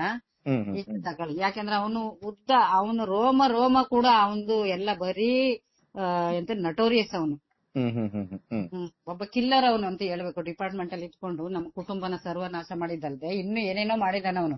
ಅದನ್ನೆಲ್ಲ ಬಿಚ್ಚಿಡ್ತೀನಿ ಸಮಯ ಬರ್ಲಿ. ಇವನಿಂದ ಏನಾಯ್ತು ಅಂದ್ರೆ, ಅಲ್ಲಿ SIT ಗೆ ಇವನಿದ್ದಾನಲ್ಲ ಮಂಜುನಾಥ್ ಗೌಡ, ಇವನ್ಗೂ ಲಿಂಕ್ ಸಿಕ್ತು. ಅವನು ಪೊಲೀಸ್, ಇವನು ಪೊಲೀಸ್. ಅವನು ಇಲ್ಲಿ ಅವನೇ, ನಮ್ಮ ಮಂಡ್ಯದವನೇ. ನಾನ್ ಎತ್ತು ಆಡ್ಸಿದ್ ಮಗು. ಆಗ ನಾವೊಂದ 5-7 ವರ್ಷದ ಮಕ್ಕಳಾಗಿದ್ದಾಗ ಅವನು ಎಳೆ ಮಗು ಆಗಿದ್ದ. ಒಂದ್ 10-12 ವರ್ಷನೇ ಇರ್ಬೇಕೇನೋ ಅವನ್ಗೂ ನನ್ಗೂ ಡಿಫ್ರೆನ್ಸ್. ಅವಾಗ ಅವನು ಎಳೆ ಮಗು, ಅದನ್ನ ಆಗ್ತಾನೆ ಹುಟ್ಟಿದವನು. ಅವಾಗ ನಾವ್ ಎತ್ತಾಡ್ಸಿ ಅವನ್ಗೆ ನಮ್ಮ ಕೈಯಿಂದ ಒಂದು ತುತ್ತೆಲ್ಲ ತಿನ್ಸಿ ಅವ್ರ ಮನೇಲಿ ಹಂಗೆಲ್ಲ ಬೆಳೆಸಿದ್ದು. ಬಟ್ ಅವನ್ಗ ಅದು ಗೊತ್ತಿಲ್ಲ. ಯಾಕಂದ್ರೆ ಅವ್ನು ದೊಡ್ಡನಾಗೋ ಅಷ್ಟರಲ್ಲಿ ನಾವೆಲ್ಲ ಈ ಕಡೆ ಬಂದ್ಬಿಟ್ವಿ. ಅವ್ರ ಅಪ್ಪ ಅಮ್ಮ ಪೊಲೀಸ್ ಕ್ವಾರ್ಟರ್ಸ್ ಅಲ್ಲಿ ಎಲ್ಲೋ ಇದ್ರು, ಈ ಕಡೆ ಆ ಕಡೆ ದೂರ. ಹಂಗಾಗಿ ಇವರು ನನ್ ಮೇಲೆ ಬಹಳ ಉಗ್ರವಾದ ರೂಪ ತಾಳಿದ್ದಾರೆ ಈಗ. ಅಲ್ಲ ಮೇಡಮ್, SIT ಹೋಗಿದ್ರಲ್ಲ ನೀವು, ಇದೇ ಒಂದು ಇಲ್ಲಿ ಏನ್ ಹೇಳ್ತಾ ಇದ್ರಲ್ಲ, ಇದ್ರ ಪ್ರಕಾರ ಹೋಗಿರ್ತಕ್ಕಂಥದ್ದು ಬೇರೆ ಇದಕ್ಕೆ ಹೋಗಿದ್ರ, ಕರೆಸಿದ್ರ ನಿಮ್ಮನ್ನ?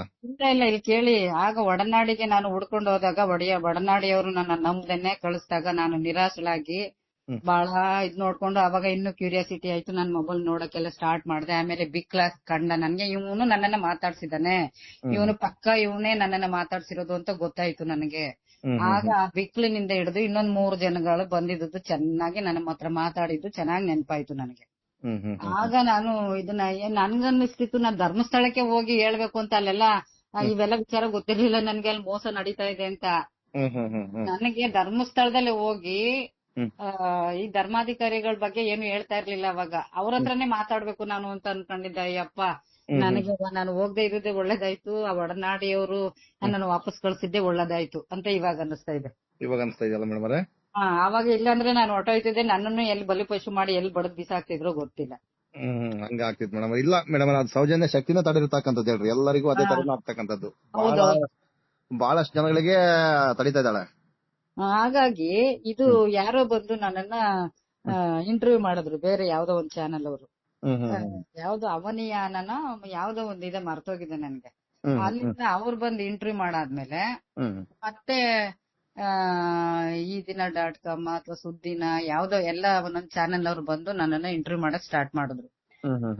ಅದ್ರ ಜೊತೆಗೆ ಆ, ಆ, ಇದಾದ್ಮೇಲೆ ಇವ್ರು ಒಡನಾಡಿಯವ್ರು ಬಂದ್ರು. ಎಲ್ಲಾ ಕಡೆ ಮಾತಾಡ್ತಾ ಇದ್ನಲ್ಲ, ಅದನ್ನ ನೋಡ್ಬಿಟ್ಟು ಒಡನಾಡಿಯವ್ರು ನನಗ್ ಕಾಲ್ ಮಾಡಿದ್ರು.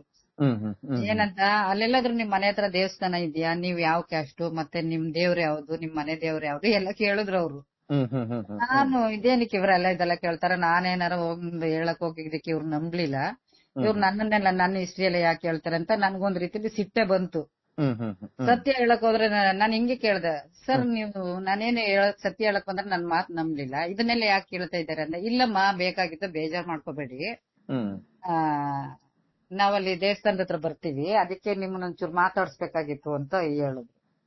ಸರಿ ಆಯ್ತು, ಬನ್ನಿ ಸರ್, ದೇವಸ್ಥಾನ ಇಲ್ಲೇ ಇದೆ, ಅರ್ಕೇಶ್ವರ ದೇವಸ್ಥಾನ ಇದೆ, ನಮ್ಮನೆ ದೇವರು ವೈದ್ಯನಾಥೇಶ್ವರ, ಇಲ್ಲಿ ಈಶ್ವರ ದೇವಸ್ಥಾನ ಇದೆ, ಅರ್ಕೇಶ್ವರ ದೇವಸ್ಥಾನ ಇದೆ, ಬನ್ನಿ ಅಂತ ಹೇಳ್ದೆ ನಾನು. ಸರಿ, ಅವರು ದೇವಸ್ಥಾನದ ಹತ್ರ ಬಂದ್ರು. ನಾನು ನನ್ನ ಮೊಮ್ಮಗಳು ಪಾಪು ಇತ್ತು, ಅದನ್ನು ಸ್ಕೂಲಿಂದ ಕರ್ಕೊ ಬರ್ಬೇಕು ಅಂತ ಹೇಳಿದ್ದೆ. ಆಮೇಲೆ ಕರ್ಕೊಂಡು ನಮ್ಮ ಪಾಪು ಕರ್ಕೊಂಡು ನಾವು ಹೋದ್ವಿ ಅಲ್ಲಿ ದೇವಸ್ಥಾನ. ಇಲ್ಲೇ ನಮ್ಮ ಮನೆ ಮುಂದೆ ಸ್ವಲ್ಪ ಒಂದು ಅರ್ಧ ಕಿಲೋಮೀಟರ್ಗೂ ಕಡಿಮೆ ಇದೆ. ಇಲ್ಲೇ ಹಿಂಗೆ ಹೋದ್ಮೇಲೆ ಅವ್ರು ಬಂದಿದ್ರು. ಬಂದಾಗ ಅಲ್ಲಿ ದೇವ್ರ ಮುಂದೆ ಒಳಗಡೆ ಹೋಗಿ ನಾವೆಲ್ಲ ದೇವ್ರ ಬಂದು ಪೂಜೆ ಮಾಡ್ಸಿದ್ರು, ಮಂಗಳಾರತಿ ಎಲ್ಲ ಮಾಡಿದ್ರು. ಅಲ್ಲಿ ಹೋಗಿ ದೇವ್ರ ದರ್ಶನ ಮಾಡ್ಕೊಂಡು ಅವಾಗ ಹೇಳಿದ್ರು, ಸರ್ ನನ್ಗೆ ನೋಡಮ್ಮ, ಇದು ನಿಮ್ ಮನೆ ದೇವ್ರು ಅಂತ ಇದ್ದೀರಾ, ನೀವು ದೇವ್ರ ಮೇಲೆ ಆಣೆ ಮಾಡಿ ಹೇಳ್ತೀರಾ, ನೀವ್ ಹೇಳ್ತಾ ಇದಾರೆ ಸತ್ಯ ಅಂತ ಕೇಳಿದ್ರು ನನಗೆ. ಆಗ ನಾನ್ ಹೇಳ್ದೆ, ಸರ್ ನಾನು ಇಲ್ಲಿಂದ ನಿಮ್ಮಲ್ಲಿವರೆಗೂ ಬಂದು ಸುಳ್ಳು ಹೇಳ್ಬಿಟ್ಟು ನಿಮ್ಮ ಹತ್ರ ಏನಾರ ಪ್ರೈಸ್ ಇಸ್ಕೋಬೇಕಾಗಿತ್ತಾ, ನನ್ಗೇನಾರ ಗಿಫ್ಟ್ ಇಸ್ಕೋಬೇಕಾಗಿತ್ತಾ, ನನ್ನೇನಾರ ನೀವೇನ್ ಸಿಂಹಾಸನ ಮೇಲೆ ಕೂರ್ಸಿ ನನ್ನ ಮೆರವಣಿಗೆ ಮಾಡ್ತಿದ್ರ, ಅವೆಲ್ಲ ಏನು ಇಲ್ಲ. ನಂಬುದ್ರೆ ನಂಬಿ, ಬಿಟ್ರೆ ಬಿಡಿ. ಇದು ನಮ್ಮಪ್ಪ ಅರ್ಕೇಶ್ವರ ಸ್ವಾಮಿ ಮೇಲೆ ಸಾಕ್ಷಿ ಹಾಗೆ ಹೇಳ್ತಾ ಇದ್ದೀನಿ. ನಾನು ಕಣ್ಣಾರೆ ಕಂಡಿದ್ದು ಒಂದ್ ಹೆಣ್ಣಿನ ಅಪಹರಣನ ನಾನು ನಿಮ್ ಹತ್ರ ಹೇಳಕ್ ಬಂದಿದ್ದೀನಿ. ಇದು ನಮ್ಮ ಮನೆ ದೇವ್ರು ಈಶ್ವರ, ನಮ್ಮ ಅರ್ಕೇಶ್ವರ, ನಮ್ಮ ಅರ್ಕಪ್ಪನ್ ಸಾಕ್ಷಿಯಾಗಿ ನಾನು ಹೇಳ್ತಾ ಇದ್ದೀನಿ ನೋಡಿ, ಇದು ಅಪಹರಣ ಆಗಿದ್ದನ್ನೇ ನಿಮ್ ಹತ್ರ ನಾನು ಹೇಳಿರೋದು ಅಂತ ಅವ್ರ ಹತ್ರ ಹೇಳ್ದೆ. ಪದೇ ಪದೇ ಒಂದ್ 5-6 ಸಾರಿ ಹೇಳ್ದೆ ನಾನು ದೇವ್ರ ಮುಂದೆ ನಿಂತ್ಕೊಂಡು. ಅಲ್ಲೇ ಆಮೇಲೆ ಮಂಗಳಾರತಿ ತಕೊಂಡು ನಾವು ದಕ್ಷಿಣೆ ಹಾಕ್ಬಿಟ್ಟು ಅಲ್ಲಿ ದೇವರ ಅಂಗಳದಲ್ಲಿ ಕೂತ್ಕೊಂಡು ಮಾತಾಡಿದ್ರು. ಮತ್ತೆ ಇನ್ನೊಂದು ವಿಡಿಯೋ ಮಾಡಿದ್ರು, ಆಡಿಯೋನ ಏನೋ ಮಾಡಿದ್ರು. ಮಾಡಾದ್ಮೇಲೆ ಎಲ್ಲ ಹೇಳ್ದೆ ನಾನು, ಎಲ್ಲ ಅವತ್ತೇನ್ ಹೇಳಿದ್ನೋ ಅದನ್ನೇ ಇವತ್ತು ಹೇಳ್ದೆ ನಾನು. ಅವಾಗ ಅವ್ರು ಕನ್ಫರ್ಮ್ ಆಯ್ತು, ಯಾಕಂದ್ರೆ ಯಾವ್ದೇ ಕಟ್ಟುಕತೆ ಅಲ್ವಲ್ಲ ಇದು, ಕರೆಕ್ಟ್ ಆಗಿ ನಾನು ಹೇಳ್ತಾ ಇದ್ದೀನಿ. ಅವತ್ತೇನ್ ನೋಡಿದ್ನೋ ಅದನ್ನ ಎಲ್ಲಿ ಮಾತಾಡಿದ್ನೋ ಅವ್ರ ಹತ್ರ, ಅದನ್ನೇ ಇವ್ರ ಹತ್ರ ಇವತ್ತು ಇಲ್ಲಿ ಮಾತಾಡ್ದೆ. ಆಗ ಅವ್ರೇನ್ ಮಾಡಿದ್ರು, ಇನ್ನೊಂದು ಸ್ವಲ್ಪ ದಿವಸ ಹೋದ್ಮೇಲೆ ಮೈಸೂರಲ್ಲಿ ಒಂದು ಎಲ್ಲ ಜನಗಳು ಇವ್ರನ್ನೆಲ್ಲ ಜನಗಳನ್ನೆಲ್ಲ ಕರೆದ್ಬಿಟ್ಟು ಅವ್ರ ಮುಂದೆ ಎಲ್ಲ ಮಾತಾಡ್ಸಿದ್ರು. ಒಂದ್ ಮೀಟಿಂಗ್ ಹಾಲಲ್ಲಿ ಕೂರ್ಸ್ಕೊಂಡು ಎಲ್ಲ ಸುಮಾರು 100-150 ಜನದವರೆಗೂ ಬಂದಿದ್ರು ಅಲ್ಲಿಗೆ. ಅವ್ರ ಮುಂದೆ ಎಲ್ಲ ನನ್ ಕೈಲಿ ಮಾತಾಡ್ಸಿದ್ರು. ಅಲ್ಲಿ ಮಾತಾಡ್ಸಿದಾಗ ಅಲ್ಲಿ ಜನರೆಲ್ಲ ಹೇಳಿದ್ರು, ಇದು 100% ಇದು ಕಟ್ಟುಕತೆ ಅಲ್ಲ. ಮಹಿಳೆ ಇಲ್ಲಿಂದ ಹೋಗಿ ಅಲ್ಲಿ ನಡೆದಿರೋ ಘಟನೆಯನ್ನ ಬಂದು ಯಾರ ಮುಂದೆನೂ ಹೇಳ್ಕೊಂಡ್ರೆ ಅವ್ರಿಗೇನು ಲಾಭ ಇಲ್ಲ. ಅದು ಕರೆಕ್ಟ್ ಆಗಿ ಅವ್ರು ಹೇಳ್ತಾ ಇದಾರೆ, ನಡೆದಿರೋ ವಿಚಾರನೆ ಅವ್ರು ಹೇಳಿದ್ದಾರೆ ನೋಡಿ. ಈಗ 2-3 ಸಾರಿಯಿಂದ ನೀವು ಕೇಳಿದಿರಿ, ಅವ್ರನ್ನ ಇಂಟರ್ವ್ಯೂ ಮಾಡಿದಿರಿ, ಯಾವ್ದಾರ ವ್ಯತ್ಯಾಸ ಬಂದಿದ್ಯಾ ಅಂತ ಕೇಳಿದ್ರು. ಇಲ್ಲ, ನಾವ್ ಕಣ್ಮಟ್ಟಿಗೆ ಯಾವ್ದ್ರಲ್ಲೂ ವ್ಯತ್ಯಾಸ ಬಂದಿದ್ದಿಲ್ಲ, ಏನ್ ಹೇಳಿದ್ರು ಮೊದಲಿಂದಾನು ಏನ್ ಹೇಳ್ಕೊ ಬಂದ್ರು ಅದನ್ನೇ ಇವತ್ತು ಹೇಳ್ತಾ ಇದಾರೆ ಅಂತ. ಆವಾಗ ಜನಗಳು ಏನ್ ಮಾಡಿದ್ರು, ಅಲ್ಲಿ ಇದು ಕನ್ಫರ್ಮ್ ಸರ್, ಇದು ಸತ್ಯನೇ, ಇದು ಯಾರು ಇಷ್ಟೊಂದು ವಿಚಾರಗಳನ್ನ ಸುಳ್ಳು ಹೇಳಿ ಕಟ್ಟುಕತೆ ಕಟ್ಕೊಂಡು ಮಾಡಕ್ಕೆ ಸಾಧ್ಯನೇ ಇಲ್ಲ, ಇದು ಸತ್ಯನೇ ಬಿಡಿ ಅಂತ ಅವರು ಕನ್ಫರ್ಮ್ ಮಾಡ್ಕೊಂಡ್ರು. ಅಲ್ಲ ಮೇಡಮ್ ಅವರೇ, ಈ SIT ತನಿಖೆ ಹೋದಾಗ ನಿಮಗೆ ಇವ್ರೇನ ಆಮಿಷ ಏನೋ ಹೊಡಿದ, ದುಡ್ಡು ಕೊಡ್ತೀವಿ ನೀವು ಸೈಲೆಂಟ್ ಆಗಿಬಿಡಿ ಹಂಗೆ ಹಿಂಗೆ ಏನಾದ್ರು? ಅದನ್ನ ಹೇಳ್ತೀನಿ, ಬರ್ತೀನಿ ಅಲ್ಲಿಗ. ಆಮೇಲೆ ಇದೆಲ್ಲ ಆದ್ಮೇಲೆ ಮತ್ತೆ ನಮ್ಮ ಹತ್ರ ಅದು ವೈರಲ್ ಆಯ್ತು. ವೈರಲ್ ಆದ್ಮೇಲೆ ಎಲ್ಲಾ ಚಾನೆಲ್ ಅವರು ಬರ್ಲಿಕ್ಕೆ ಸ್ಟಾರ್ಟ್ ಮಾಡಿದ್ರು ನಮ್ಮ ಮನೆಗೆ. ಆವಾಗ ಬಂದ್ಮೇಲೆ ಆಗ ನಾನು ಸರಿ SIT ರಚನೆ ಮಾಡಿದ್ರು. ಯಾವಾಗ ಸೆಪ್ಟೆಂಬರ್ 20 ನಾವು SIT ಹೋಗಿದ್ವಿ. 2020 ಹೋದ ವರ್ಷ, 1 ವರ್ಷ. ಅವರು ಏನ್ ಮಾಡಿದ್ರು, ಅಲ್ಲಿ ಅಧಿಕಾರಿಗಳು ಇವ್ರದೆಲ್ಲ ಪ್ರೀ ಪ್ಲಾನ್ಡ್, ನನಗೆ ಗೊತ್ತೇ ಆಗಿಲ್ಲ. ಒಂದ್ ಸಾರಿ ಕರೆಯೋದು, ನನಗೆ ಇನ್ಫಾರ್ಮ್ ಮಾಡೋದು, ಬನ್ನಿ ನೀವು ಅಂತ, ಮತ್ತೆ ಅವತ್ ಬೇಡ ಅಂತ ಹೇಳುದು. ಯಾಕಂದ್ರೆ ಅವತ್ತು ಪ್ರಣಬ್ ಮೊಹಂತಿ ಸರ್ ಏನಾರ ಅಲ್ಲಿ ಇದ್ರೆ ಹ್ಮ್.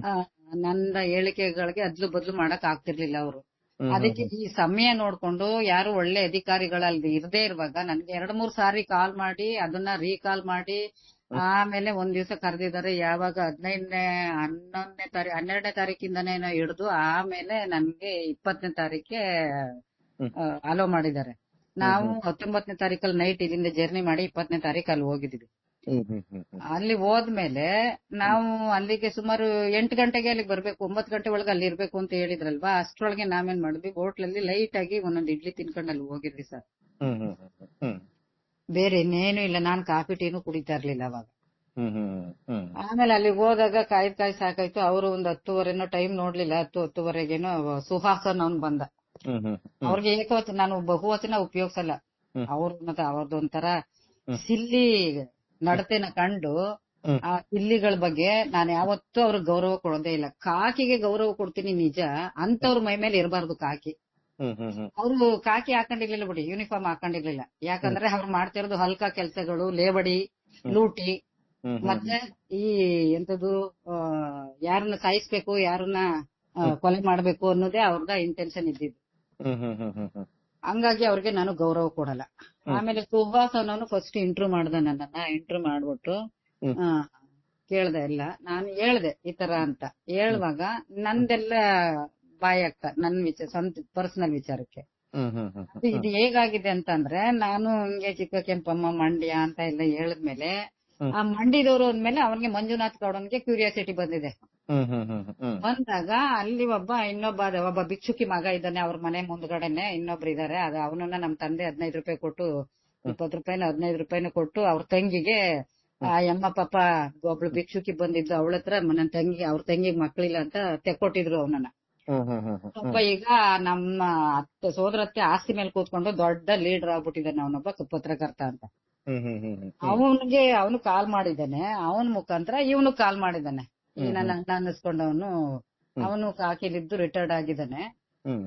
ಇವನು ಕಾಲ್ ಮಾಡಿ ಇವರೆಲ್ಲ ಡಿಸ್ಕಷನ್ ಮಾಡಿದ್ದಾರೆ ಎಲ್ಲ ಹಿಂಗೆ ಹಂಗೆ.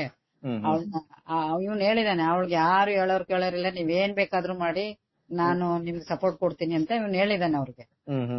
ಆಗ ಅವರು ಈ ವೀಕ್ನೆಸ್ ತಿಳ್ಕೊಂಡು ಏನ್ ಮಾಡಿದ್ದಾರೆ, ನನ್ನನ್ನ ಹೋದಾಗ್ಲೇ ಟಾರ್ಗೆಟ್ ಮಾಡ್ಕೊಬಿಟ್ಟಿದ್ದಾರೆ, ನಾನು ಏನೋ ಮಾಡ್ಬೇಕು ಅಂತ ಅವ್ರು. ಆದ್ರೆ ನನ್ ಜೊತೆಲಿ ಇನ್ನಿಬ್ರು ಹುಡುಗಿರ್ ಬಂದಿದ್ರು. ಅವ್ರನ್ನ ಸಪರೇಟ್ ಹೊರಗಡೆನೆ ಕೂರ್ಸ್ಬಿಟ್ಟು ನನ್ನೊಬ್ಬಳನ್ನ ಮಾತ್ರ ಒಳಗಡೆ ಕರೆದ್ರು.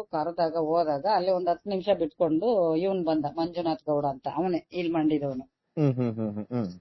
ಅವನ್ ಬಂದ್ಮೇಲೆ ಏನಾಯ್ತು ಅಂತ ಅವನನ್ನ ಕೇಳ್ದ ಸುಹಾಸ್ ಗೌಡನ್ನ. ಅವನು ಹಿಂಗೆ ನೋಡಿದ್ರಂತೆ ಇವ್ರು ಹಂಗೆ ಹಿಂಗೆ ಅಂತ ಅವ್ರ ಜೊತೆ ಹೇಳ್ತಾ ಇದ್ದ. ಹೇಳ್ವಾಗ ಅವನ್ ಹೇಳ್ದ, ಹೇಳಿ ಇಲ್ಲ, ಅಲ್ಲಿ ಮೀಡಿಯಾದ ಮುಂದೆ ನಿಂತ್ಕೊಂಡು ಬಾಯ್ ಬಡ್ಕೊಂಡಂಗಲ್ಲ, ಇಲ್ಲಿ ಪೊಲೀಸ್ನವ್ರ ಮುಂದೆ ಬಾಯ್ ಬಡ್ಕೊಳ್ಳೋದು ಮುಂದೆ ಇದೆ ನಿನಗೆ, ನೀನ್ ಏನ್ ಮಾಡ್ಬೇಕು, ಹೇಗ್ ಬಾಯ್ ಬಿಡಿಸ್ಬೇಕು ಅಂತ. ಏನ್ ನೀನು ದೊಡ್ಡ ಇವಳ, ಏನ್ ಸಾಕ್ಷಿ ಹೇಳಕ್ ಬಂದಿದ್ಯಾ ನೀನು, ಹಂಗೆ ಹಿಂಗೆ ಅಂತ ಬಾಯಿ ಬಂದಂಗೆಲ್ಲ ಸ್ಟಾರ್ಟಿಂಗ್ ಅಲ್ಲೇ ಬೈದ್ಬಿಟ್ಟ. ನಾನ್ ಹೇಳ್ದೆ, ನನ್ಗೆ ಇವ್ನ್ ಯಾರು ಅಂತ ಗೊತ್ತಿರ್ಲಿಲ್ಲ ಸ್ಟಾರ್ಟಿಂಗ್ ಅಲ್ಲಿ. ಸರ್, ನಮಗೊಂದು ಗೌರವ ಅಂತ ಇದೆ, ನೀವು ಸರಿಯಾಗಿ ಸ್ಪಂದಿಸೋದಾದ್ರೆ ಸ್ಪಂದಿಸಿ, ಇಲ್ಲ ಅಂದ್ರೆ ಏನು ಬೇಡ ಅಂದ್ರೆ ನಮ್ಮನ್ನ ವಾಪಸ್ ಕಳಿಸ್ಬಿಡಿ, ನಾನು ಹಿಂಗೆ ಹೋಗಿ ಹೇಳ್ತೀನಿ ಅಂತ, ಎಲ್ಲಿ ಕಂಪ್ಲೇಂಟ್ ಕೊಡ್ಬೇಕು ಕೊಡ್ತೀನಿ ಅಂತ ಅವ್ರಿಗೂ ಹೇಳ್ದೆ ನಾನು. ಇಷ್ಟೊಂದು ಇದಿದ್ಯಾ ನಿನ್ಗೆ, ಹಂಗೆ ಏಕವಚನದಲ್ಲೇ ನಿನ್ಗೆ ಇಷ್ಟೊಂದು ಪವರ್ ಇದೆಯಾ, ನಿನ್ ಯಾರ ಮೇಲೆ ಯಾರ ಮೇಲೆ ಕಂಪ್ಲೇಂಟ್ ಮಾಡ್ತಾ ಇದ್ದೀನಿ, ಯಾರ ಮೇಲೆ ಆರೋಪ ಮಾಡ್ತಾ ಇದ್ದೀನಿ ಅಂತ ಗೊತ್ತಿದ್ಯಾ ನಿನ್ಗೆ, ಬಾ ನಿನ್ಗೆ ಏನು ಅಂತ ತೋರಿಸಿ, ಇಲ್ಲಿ ಬೇಡ ಮೇಲ್ಗಡೆ ಬಾ ಅಂದ್ಬಿಟ್ಟು ಕರ್ಕೋದು. ಹಿಂಗೇನೆ ಒಂದು ಪೋಲಿ ಹುಡುಗನ್ ತರ ನನ್ನನ್ನು ಬಿಹೇವ್ ಮಾಡಿರೋದು ಅವ್ರು. ಮಹಿಳೆ ಕೊಡೋ ಗೌರವ ಕೊಟ್ಟಿಲ್ಲ.